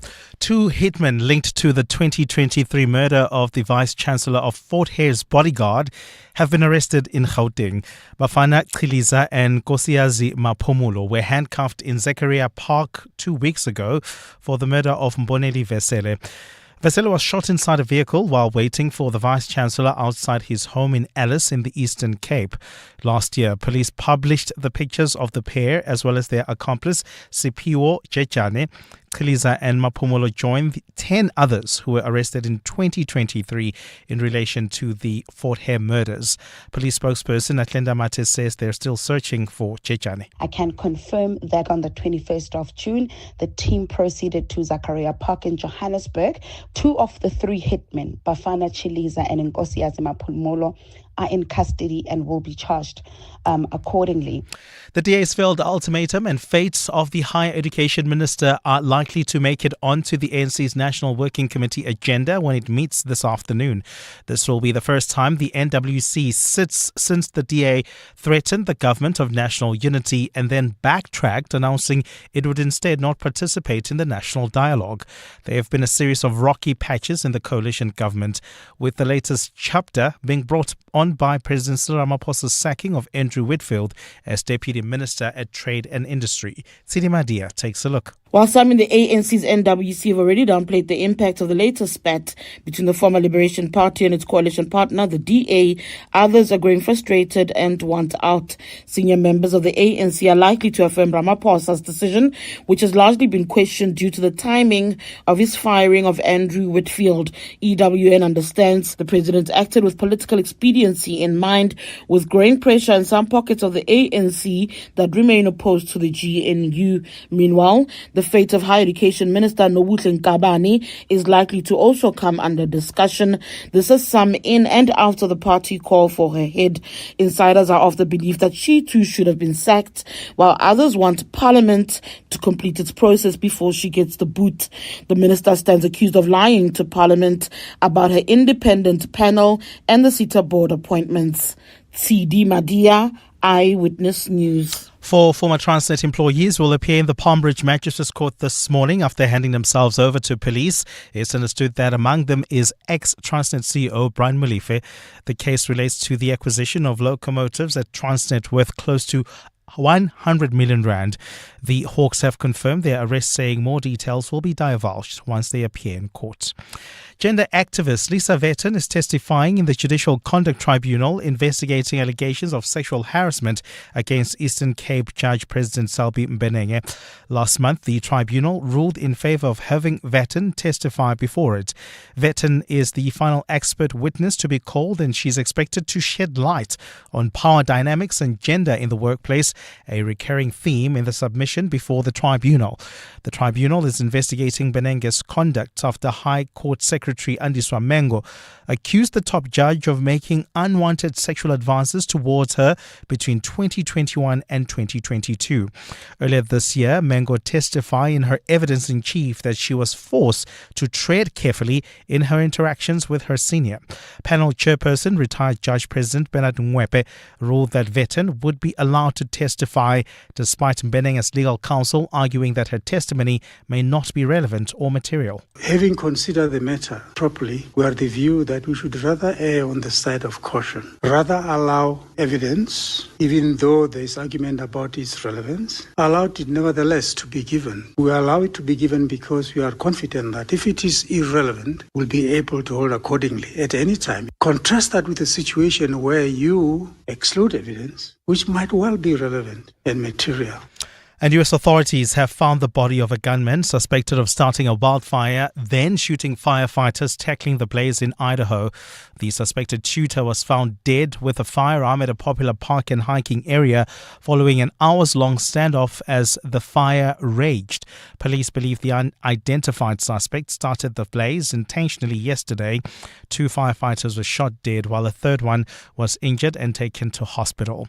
Gold is trading at $3,284.69 an ounce. The rand is at 17.75 to the dollar, 24.38 to the pound, 20.83 to the euro. Brent crude oil is at $67.75 a barrel. And in the traffic, we've got delays on the N1 North between Beyers Nodier Drive and Malibongwe Drive. That's in the Randbeck area due to an earlier accident. There's also queuing traffic along the N3 North between the Kiludis Interchange and Modderfontein Road. A fine day in store for Gauteng today. The temperatures will peak at highs between 15 and 18 degrees. The top story in EWN this hour: 2 hitmen linked to the 2023 murder of the Vice-Chancellor of Fort Hare's bodyguard have been arrested in Gauteng.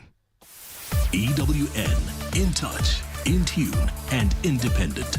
For the latest, visit ewn.co.za or download the EWN app. Entries to the 702 Walk the Talk are open. Go to primemediaplus.com to get your tickets today. You're with Clement Manyathela on 702. Let's Walk the Talk, streaming on the Prime Media Plus app. DSTV channel 856, 92.7 and 106 FM.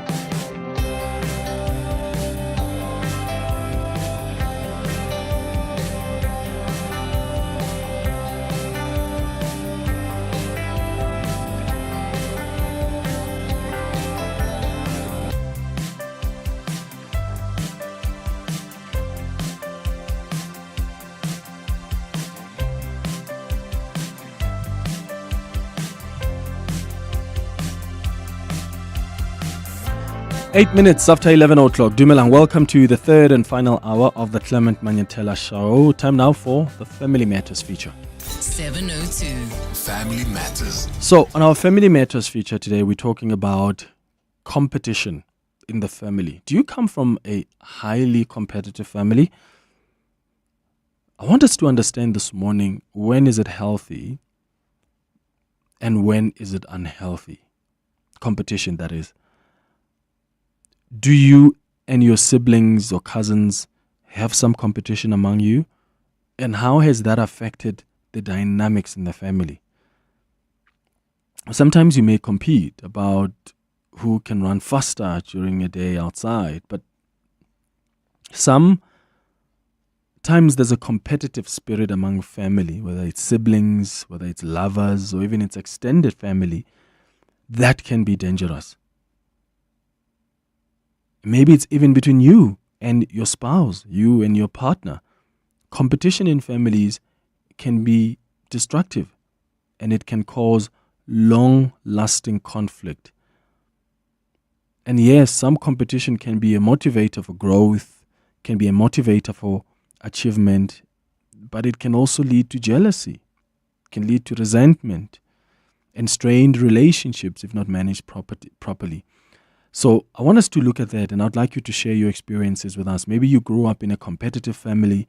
How did you manage that? How did that affect how you compete, even now as an adult? How do you deal with competitive family members? I do think that sometimes parents play a role in driving this competition? When they constantly compare you with another siblings, or the constant comparisons between you and someone else in the family. Or when you're doing something, they remind you of what your sibling or your cousin or your partner has done before and how they've handled the situation. So parents as well need to be encouraged or taught to encourage excellence, whether it's in academia, whether it's in sports, without making siblings feel like they're being compared or measured against each other. So please share your experiences with us on 011-883-0702. You can send your WhatsApps as well on 702-702-1702. Dulcie Hobosha is a registered counsellor who's going to guide us through this confirmation. Dulcie, thank you so much for making time. Good morning. Good morning, Clement. Thank you for the invite and good morning to your listeners too. What does unhealthy competition within a family look like? And how does it affect long-term relationships between those family members who are being competitive? Sure. You made a very good intro, actually addressing the very question that you're asking. But how it looks like is that there will always be tensions within the families, because most of the time that competitiveness comes as a result of parents pitting their children intentionally or unintentionally. It's another story. But it would be from parents who will be with the spirit of encouraging their children to do better, to do more, get an undesired result in that the children will be competing against each other. And because there's most likely to be failure in there, then the children will be, harmed in a way that's, for instance, self-esteem. One of them might be hurt because their self-esteem is taken away because they are unfairly made to compete against each other. And this competition we're speaking about, can it also exist between partners? Yes, it's possible. It's possible to exist between partners because remember, we come from different homes. And if you unfortunately come from both the same home that you were made to compete against your siblings, most likely you will compete with your partner. It's possible. Why do families fall into this pattern of competition, Dulcie, rather than cooperation? Is it usually intentional, or does it happen, in a subtle manner over time? Yeah, it does happen in a subtle manner, and the subtleness comes from the reason that the parents, I've seen this a lot in my practice, that the parents would have wanted their children to perform and be the best. But the thing is, they'll be, pitting them against each other to say, why don't you wash the dishes like your brother? Remember, these are personalities. These are two characters, or maybe three, depending on how many the siblings are. But if you pit them against each other to be saying, you must also be an athlete, join an athlete club so that you can do better like your sister, like your brother, to find that this other child is not gifted in that way. So parents are noticing, rather unknowingly, they will be, expecting the children to perform best as the one that they think is doing better in the home. So, yeah, unfortunately, it is that way, and we just need to correct that parenting style. Yeah, because parents sometimes they think that's how you actually get to motivate, the other children. Why can't you be like your sister? Why can't you be like your brother? And for them, they think we're using that as motivation. Learn from this person. But sometimes what that does is just create sometimes that animosity against the person you're constantly being being pitted against. Definitely. And hopefully parents understand that sometimes they are the driving force behind this competition that may then be unhealthy and may exist in a subtle way. So is it mostly with siblings? Because I'm trying to imagine here, how does then someone raise it with a family member who is pitting children against each other? So if I'm that child, because we remain children of our parents, even as adults as we are, if our parents still if our parents still behave in that manner, and they are constantly pitting me against my brother or against my sister, what's the best way to raise it with them? As a child who sees that, hi man, something is wrong here. The way that the parents are moving in this context really makes us have an unhealthy kind of competition. What's the best way to raise it with parents? Yeah. In answering that, let me just say, they always say you can't teach a dog new tricks, an old dog new tricks. So it becomes a bit challenging with correcting the parents who have already started, pitting their children against each other, or with the intention of encouraging this one to do better, than this one. I think, anyone who's listening to a conversation like this can say, let me take a lesson from here to say, if I notice that my parents actually are comparing me unfairly so to my sibling or to my cousin or to my neighbor's child for that matter, rather I understand where they come from and perform better in what I do with the gift that I have, with the interest that I have, rather than to wanting to be somebody else that you are not. If you understand where they come from, maybe you can, raise it with them, but with very limited expectations to say that they might say, no, we are right, you are wrong. So if they are not understanding and you raise it with them and they don't take or see, maybe try and see if you as a family can go for therapy in parenting classes, sessions, maybe that might help.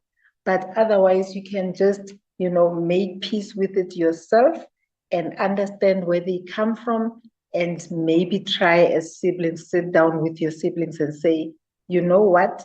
I don't want to be fighting with you, but I understand where our parents come from.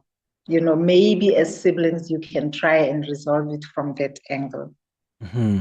What about favoritism? How does perceived or actual favoritism, whether it's attention, praise, or material reward, drive competition within families?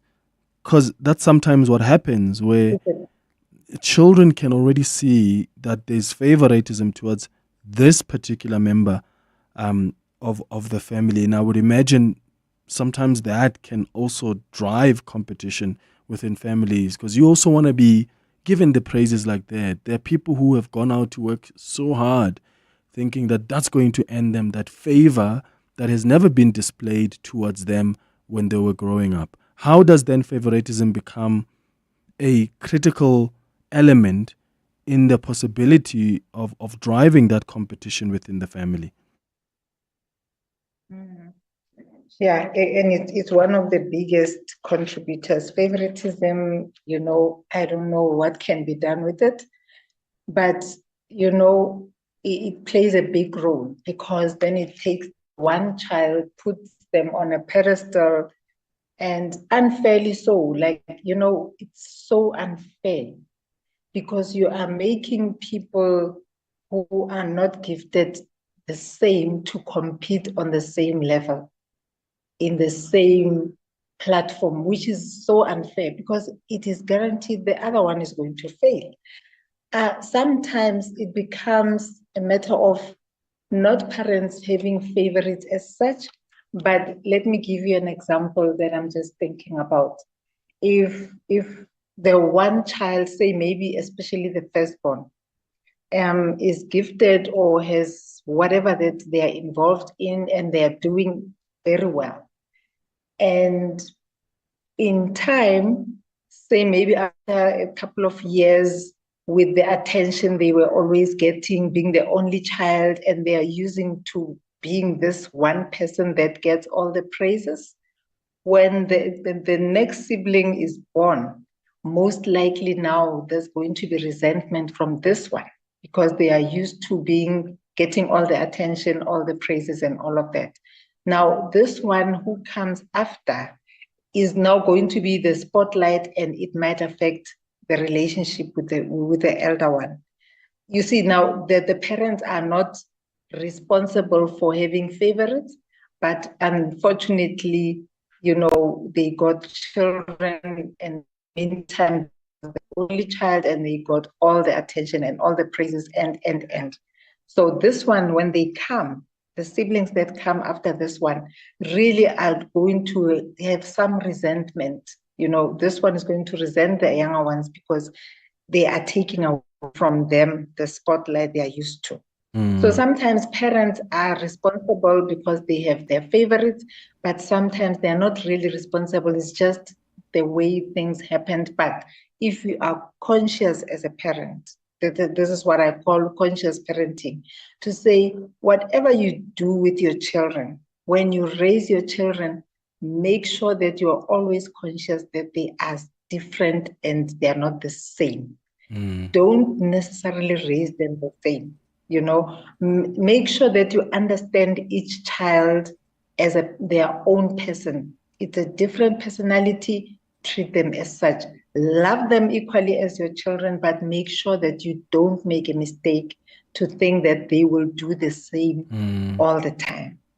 All right. It's 21 minutes now after 11 o'clock. I want us to hear from some of our listeners now, Dulcie, to share their experiences with us. After the break, I'm going to go straight to your WhatsApp voice notes and your calls. Are you from a highly competitive family?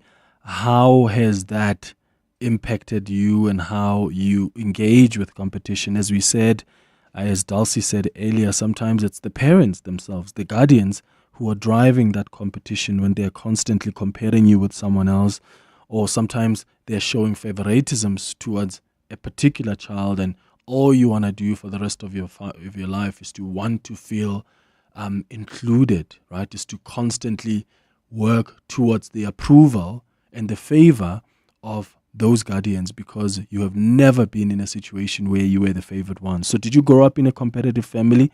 How do you deal with competitive family members? And maybe it's your partner who competes with you. How do you manage that? How does competition, whether in your immediate family or even outside with the cousins, affect the dynamics between all of you? Please share your experiences with us. Send a WhatsApp voice note right now, 072 702 1702, or give us a call. Hi, I'm Lewis Hamilton. Victory demands everything, but the journey is never solo.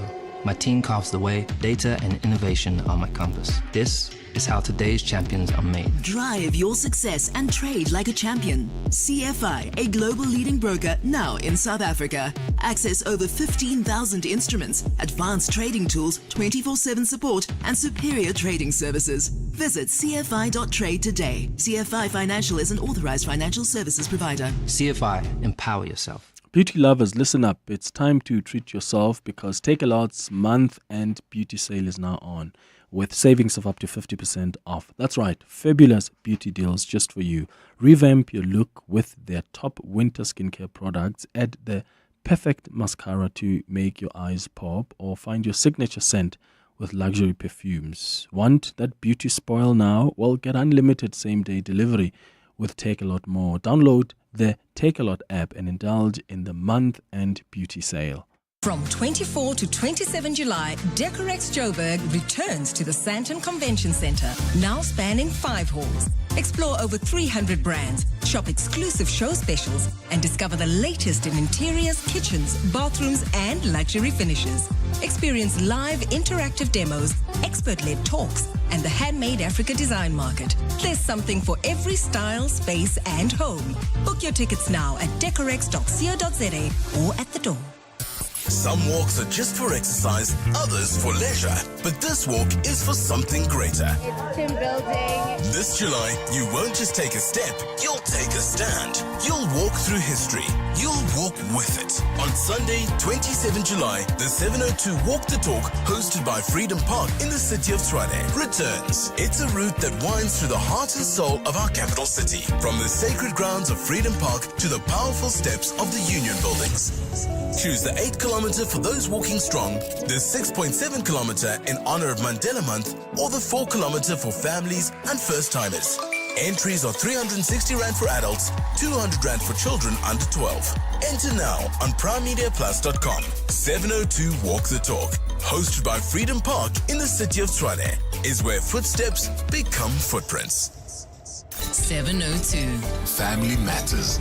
It's 25 minutes after 11 o'clock. Let's go to your calls and WhatsApp voice notes now. We're talking to Dalsi Khubushe, who is a registered counsellor, about competition in our households, in our families. How do you deal with competition in your family? Maybe competition among your siblings, competition with your cousins. Maybe you're competing with your partner, or maybe there's a child in the household who is competitive. How have you navigated that? You can give us a call on 011-883-0702. Let's start with your WhatsApps on 072-702-1702. Good morning, Clement and your guest. Quick question. Do you guys believe that there is room for healthy competition? And if you do, where do you draw the line? How do you differentiate? Where do you differentiate between healthy competition and unhealthy competition? Thanks, Tabiso here. Thanks, Tabiso. Yeah, Darcy? At what point is competition healthy then within the family? Is there room for that? And how do we determine this is healthy and this is not?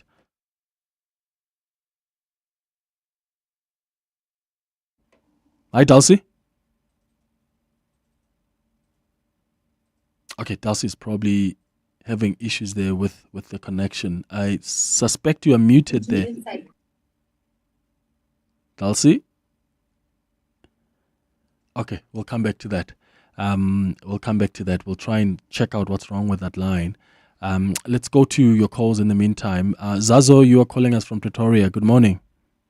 Morning, Clement. How are you? I'm all right, Zazo. Go ahead.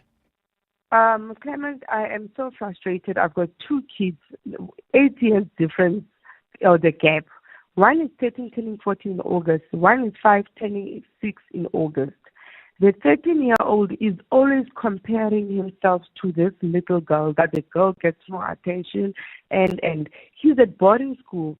And even when he's around, if I'm trying to reach out, no, you don't know me. He's been at the boarding school for the past 3 years. This is the 3rd year, No, you don't know much about me. When I'm trying to advise him, and the last number was when I said to him, look at your screen time. You spend more on social media than the school apps. Look at the girl one. I bought the girl an iPad. I think I paid about 7,000 Rand. And then it's like, look, she's got an iPad at that age. I was like, look how you have an iPad of about 20-something Rand. And on top of that, you had an Xbox at the age of 3 years old. You were 3 when you had the latest Xbox. This one is because the school required for her to have this certain app for educational, I had to buy it. And it went just bizarre. As in, he even called me a narcissist. He called me that, yes, when I was trying to tell him that I grew up, my mom used to send Umfomboti. I used to assist my mom after I was at a boarding school. Every weekend I'll go home to assist my mom. And what do you do to appreciate me? I'm a narcissist. And then the other one, when I said to him, let's go for it, I'm going to Mainland, do you want to tag along? Do you want to do a haircut? No, make an appointment. No, I'll do it later. He's 13-year-old. And then at one moment he's saying, okay, you can drop me by Lynn who do my hair. I'm like, no, you said no. And then I'm like, you know what, let me just do it, because if I don't do it, I'll have to ask someone at the office to assist. Sure. And then when I said to him, come along, it's fine, come. And then he's like, you know what, you have bipolar. I lost it. I beaten him. It became physical, I even threw him out of my house. He went to my neighbor's house. Even now, my neighbor is the one who said, Zaza, listen to 702, because I was busy with something at Teams, Okay. I was like, you know what, this is what listening. I've taken him to psychologists.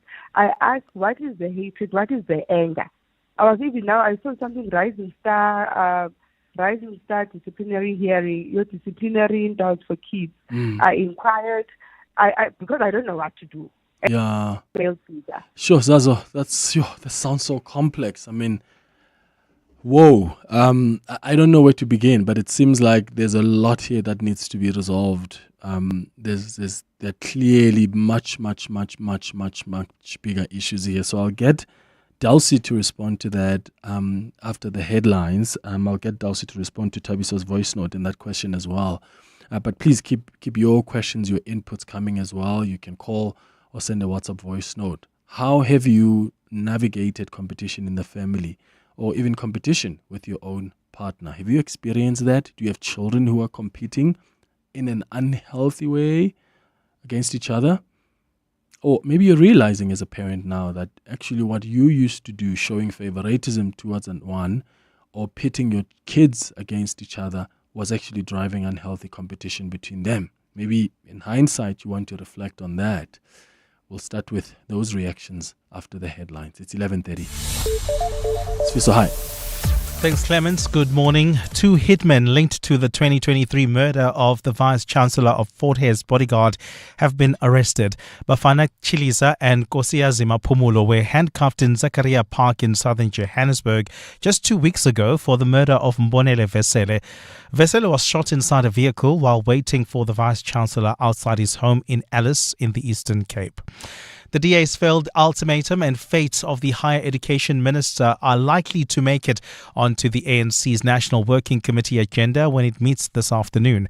This will be the first time the NWC sits since the DA threatened the Government of National Unity and then backtracked, announcing it would instead not participate in the national dialogue. And Italian luxury fashion label Prada has acknowledged the Indian roots of its new footwear line days after the design sparked a controversy in India. The sandals, showcased at the Milan Fashion Week last week, had an open-toe braided pattern that closely resembled the traditional Kolhapuri sandals, which are made in India. And those are the headlines. This EWN and more at midday or as it happens. EWN Traffic. Traveling on the N1 North, we still have got delays between Beyers-Naudé Drive and Malibongwe Drive due to an earlier accident. There's also queuing traffic along the N1 South. This is between Olifantsfontein Road and New Road in the Midrand area due to an earlier accident as well. While traveling on the N3 North, some delays between Van Buren Road and Modderfontein Road. And traffic lights are still out of order in Alexandra at the N3 North and London Road. They're also out in Kramerville. This is along Kelvin and Bowling Avenue. So please be on the lookout along those intersections and drive with care. Karabo Jali will have your next traffic update at the top of the hour. There's more EWN on air, online, and on the EWN app. 702. Family Matters. It's 11:33. Let's continue with our Family Matters feature with Dulcie Khobushe, who's a registered counsellor. Dulcie, we've got you. We've managed to re-establish that line with you. There were 2 questions that came before the headlines. Tabiso asked about room for healthy competition. Is there room for there to be healthy competition in the household, even among siblings? And what do we determine as healthy? What do we determine as unhealthy? And Zazo just called in before the headlines talking about the complex relationship she has with a 13-year-old son who's constantly jealous of his 5-year-old brother, I think. 5-year-old sibling is much younger than him. And she's been asking how to navigate that. But I don't know if you heard it. It really sounded like there are much bigger issues here because it's not just the competition with the younger sibling, but it's the relationship that the son has with Zazo, the mother. Yeah. Yes, thank you, Clement. Yeah, I heard the first question about healthy competition. Sure, especially with siblings or relatives, I don't know if I can say there will be, that there might be a healthy competition, because I believe that it should not be there should not be a competition in the first place, because you are dealing with siblings here, again, people who are different in personality. It's different when you say healthy competition with colleagues who are doing the same job at work, because they would be trained to do what they do at work. We would talk about healthy competition if we're talking about sports, because they will be, in a boxing match, for instance, they must match each other. We will not take a lightweight and match them with a heavyweight. It's not done. So it's healthy competition with the same or your peers. Then we can talk about healthy competition.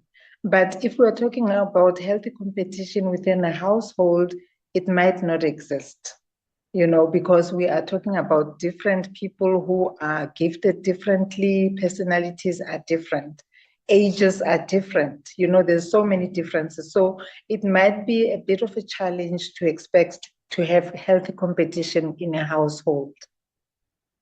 So yeah, that would be, in short, the answer to the gentleman asking about healthy competition. It must be fair, make people compete when they are fairly empowered to compete in whatever. Now with Zaza, what I heard is that there's an 8-year-old and a 13-year-old. And I don't think it is necessarily, I'm not diagnosing anything, please, but I think it's not necessarily sibling rivalry there, maybe a bit of it, but there might be behavioral challenges with the 13-year-old. Definitely, there might be behavioral challenges. So try and take them back for therapy, Zaza, and see, what can be done, because definitely there is a problem bigger than what you can describe, but definitely there must be therapy involved. Okay, it's 24 minutes now before 12 o'clock. 702 Family Matters. Hi, Clement and the team. I think parenting is very difficult, Clement. And I think when you are a child, all you see is obviously from your own perspective to say, oh, I'm being compared. This is a competition. This one is the favorite. But I'll tell you now that, as a new mom, or if I've got a 5-year-old and a 3-year-old, I'm now having to parent, and I'm now having to understand some of the challenges that the parents had. And I'm telling you now that, it's not perfect. Parents are not perfect. I think what's important is to always communicate how you feel and how they made you feel, and hope that they see their wrongs and, they ask for forgiveness. But parenting is not easy. It's not as easy as I choose this one is my favorite, or the other one. Parenting, goodbye scope. Yeah, it's it's crazy, hey? And we don't get the manual, for it to prepare us on how to do it. So there are some adults that are reaching out to us, Dulcie, and saying, for them that grew up in highly competitive family environments, what steps can they take to break that cycle with their own children? Because sometimes you've observed how you were treated by your parents, you've seen their parenting style, and you just copy and paste, which then perpetuates that cycle. So what's your advice for people who say, I actually recognize that I grew up in quite a toxic, unhealthy environment where there was favoritism, or where we were being pitted against each other, and that ended up building this, intense competition among us as siblings. So how do we break that cycle?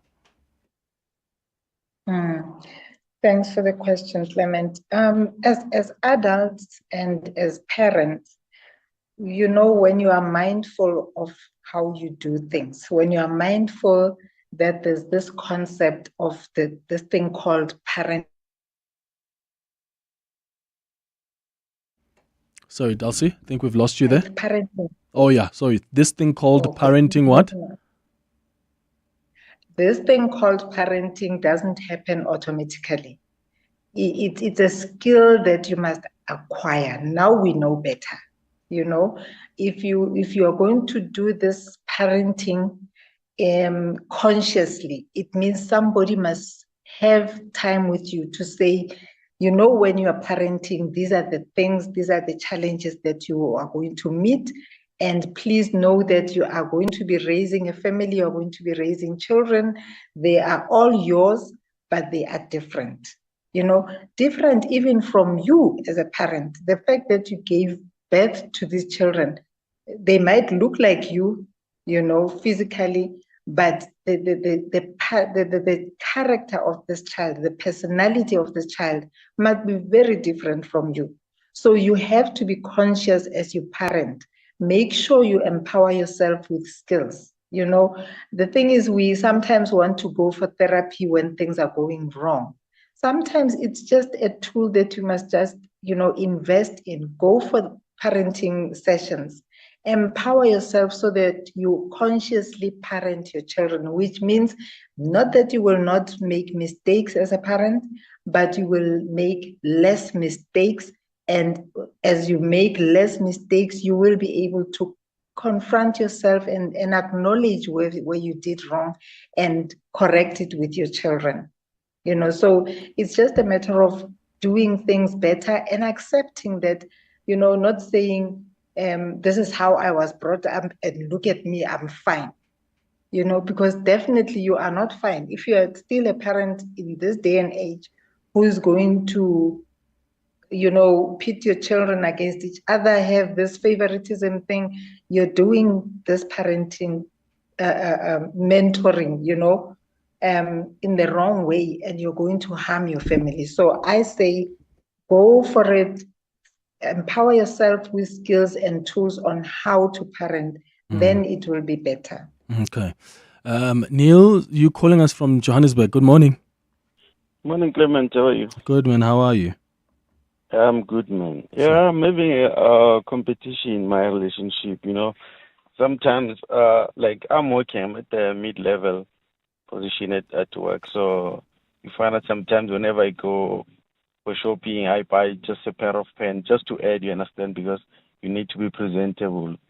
And sometimes my wife feels that if I don't buy anything for her, she feels like, no, you don't take care of me anymore. But we go out and buy some stuff. But, sometimes I see a shirt that I like, then I just buy it. But if I don't bring anything for her, then it becomes an issue. Okay. Does she then in turn also go buy herself stuff? No, because she's not working. No, she was like, no, I also want my money. You understand? Okay. And find out at that moment I only afford maybe that shirt. But there will be time where we go together and do shopping. Buy and stuff. for everyone else. Yes, for the whole family, because we have 2 kids. So we go out there and say, okay, here's money for you and the kids. Sometimes I don't buy anything for myself, but she forgets about that. The moment I buy something for myself and not buying anything for her, it then creates chaos. Neil, thank you for your call in Johannesburg. Yeah, Dulcie, how do you slice this one? Does it sound like it's competition as well, or what? And how does Niels deal with it? Sure. Yeah, thank you, Clement. I think Neil I got worried when he says it creates chaos, because before he said that, I was thinking that, man, maybe it's just that little thing, attention. But when he says it creates chaos, I think there's something to deal with there. Might not know what happened. Remember, we all have our childhood scars. So if it's chaotic, then it means it's bigger than what you might think. So it might need some attention there, professional help, just so that we prevent it from being a marital problem, in the future. Okay, let's go to some of the messages that have come on the WhatsApp line. Nakwanda says, hi, Clement. Such a sensitive topic you're having today. I have become the distant and quiet person in my family for this reason. I was not a victim, but I've observed over time how toxic comparison and favoritism can cause divisions. Elders do not want to account for their roles in such. I had to remove myself. And I wonder if sometimes that's the solution, Dulcie, because what's the point of forcing someone to still stay within the family if there is toxicity. I mean, if the only peace you're going to find is you being away and removing yourself from the situation, but we still sometimes, respond weirdly towards people who take decisions like that to prioritize, their well-being and their sanity. What's your advice for people who are in families that are still highly toxic with competition? Do you remove yourself, especially in cases where they don't just want to hear you, they don't get it? Clement, with family and, distancing yourself from family, the one thing I would like to caution of is that, remember, it's not only you. If you remove yourself from family, there's a lot of people to consider. There's yourself, there's your children and grandchildren, and. Now, if you feel that you are from a toxic family and all of that, I would say again, try and make sure that you did not misunderstand them. Try and get therapy for that family to say, if you are raising the issues with them, they might not hear you, they might not understand what you are saying. It's better to go for therapy as a family so that you can be able to have somebody who can maybe, should I say, interpret what you're saying, because sometimes it's a matter of just the communication that's not clear enough, So the family might be saved, but if you have tried that, it still doesn't work. People insist on, being who they are. Then you are at least justified to remove yourself, because everybody deserves their peace, But try and contain the situation before, because the thing is, you are family, and it doesn't mean that being family, you must take all that comes with it. But some of the things can be, remedied without anybody removing themselves or breaking the family apart. Another message here from someone who says, "Hi Clement, what a topic today. I am 69 years old and the impact of what happened in the name of encouraging one child against the other still haunts me. My younger sister was regarded more intelligent than me in all spheres, to a point that I gave up everything and followed her, to a point of even adoring her. When reading material was bought or given, I was not to touch before she does. That worked negatively on my confidence at work and socially. What she said would be taken as final even when there is a better option on the table. They had created a monster. None of my parents checked how I was doing or even to support me in what they deemed was lower as compared to my sister. This even went as far as our kids, because I know and understand what happened. I really don't know how to take my kids out of it.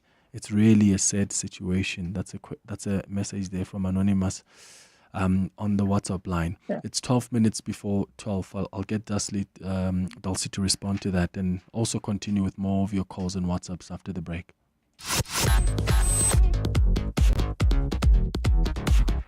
Corporates that care promote and encourages corporate leaders and all citizens to walk the talk for a better South Africa. Catch Corporates That Care this Wednesday at 10 to 9, featuring SPA. The Chief Sustainability Officer, Kevin O'Brien, will be in conversation with Bongani Bingwa. Join us every Wednesday as we highlight the efforts of companies and brands dedicated to building our country. Corporates That Care is a Prime Media Cares initiative with 702 and Prime Media Outdoors. 702, let's walk the talk and make a difference. So, what can I do for you? So, my left boob is bigger than the right. Is that normal? Let's take a look. And here we go. 1,293 possible causes, 7 of which are fatal, 3 are super rare, and one that I can't even pronounce. Could be hormonal, but let's have a look at some of these Harvard case studies to make sure. Any tenderness? A little. Headaches at all? Yeah. It could be cancer. Or dehydration. Oh. No, it's cancer. All right, next steps, Boosie. Join this Facebook group for support. Yeah? And I see there's a special on a fat-burning miracle pill as well, if that interests you. Instead of consulting a medical professional, Busi asked Dr. Google. There's a better way to put your mind at ease. If you spot something, screen it the right way. Visit cancer.org.za for information you can trust. The Money Show. Weekday evenings at 6. On your next Money Show, Zille Lachranji, the former private secretary to Nelson Mandela, now an international speaker, joins us to tell you how she makes her money. On the Business Books feature, we catch up with Professor David Kinley, a leading global expert on human rights law and corporate accountability. His new book is called In a Rain of Dust, Death and Deceit, and the Lawyer Who Bust Big Asbestos. We'll also analyse all the top business news of the day. The Money Show on 702. Let's walk the talk. The Money Show with Stephen Curtis is brought to you by Absa Corporate and Investment Bank, a leading Pan-African bank and proud sponsor of the African Blockchain Report 2024. Absa is an authorized FSP and registered credit provider. 702. Family Matters. All right, it's 9 minutes now before 12 o'clock. Dulcie, I don't know if you've got something to say to the message I read just before we went for a break. I've got more messages that I'll be reading just now. Yes. Yes, thank you, Clement. Yeah, it's sad indeed. Look, the anonymous is 69 years. You know, imagine 69 years carrying the resentment, carrying the pain. This is childhood trauma, you know, and for somebody who's now 69, they still feel that pain. You know, this should show us how much damage, you know, competing your children against each other is. You know, I think we should just take note and take lessons to say it's not for a short period that this happens. We grow and we carry it until we are this older and more. Yeah. And then another message says, "Hi Clement, I just wanted to share my perspective on the topic of sibling rivalry, competition, and parental favoritism. I come from a very big family. I was adopted and I grew up believing my uncles and aunts were my brothers and sisters. My biological father passed away on the exact day, month, and year I was born. So I never had a chance to know him. I also never had a biological mother in my life, but my father's family became my family in every sense. What I want to say is that despite our different paths, some of us have gone overseas, some stayed in South Africa, and others have faced real challenges. Our parents, my father's people, were always fair and equal with all of us. They never showed favoritism, no matter how well or poorly any of us were doing in life. There was no golden child, no preference shown, and because of that, you would never hear any of us complaining about favoritism. We had our normal sibling squabbles like any other family, but never one over the issue of one being more loved or favored than the other. I firmly believe that every parent has a deep responsibility to love, to support, and treat each other or each of their children equally, no matter how successful or how much one may be struggling. Every child deserves the same love and fairness. That foundation is what builds strong, united families. I wouldn't have said it better. Thank you, Anonymous, for sending that message. And then Lee says, "Hi, Clement, what a sensitive issue today. It's so hectic. I am deemed the favorite child, and it has hurt me seeing how glaringly my dad has treated some of my siblings. I've tried to converse with not much change. It just hurts everyone." So because that's another thing, right, Dulcie? There are some children who are going to see that I'm the favored one here. I'm constantly the one, that my siblings are being pitted against because the parents see that I'm doing well or they see that I'm smart. Is it a responsibility of the child then to also raise it with the parents that I don't like how you are treating my other siblings just because I'm smarter or because I'm doing well? So do you have that conversation with the siblings themselves to say, I just want you to know I don't agree with how dad or mom treats you guys? Or do you have the conversation with the parents? And that's, of course, hoping you're old enough and matured enough for a chat like that. Yeah. I think it should go both ways, Clement. You know, you raise it, especially when you're an adult and you can now understand and see the dynamics at home. You carry the responsibility, you know, to raise it with the parents to say, I do not like, you know, this attention that you're giving me at the expense of my other siblings. And especially make sure that they hear you, you know, it's not a conversation that you will have with your parents in some room and, you know, yourself and your parents only, because then your siblings will not know what your take is about the situation at home. So I think if you do it both ways, then especially with the others knowing, you know, sit around the table, sit in the sitting room with your parents and your siblings and say, Mom, Dad, I don't like this, you know, so that they know that you acknowledge that it's not a good thing, and you also acknowledge that you don't like it. You know, it's not a secret, and you are not, excuse me, you're not enjoying it, you know, behind closed doors to say when you're with them, no, I don't like it, but you receive it. You know, if I may use the word to reject it outright, so that they know that it will not be received. But if you receive it and then say, you know, behind closed doors, they know I don't like it, it's not going to work. It's as good as not doing anything about it. Yeah.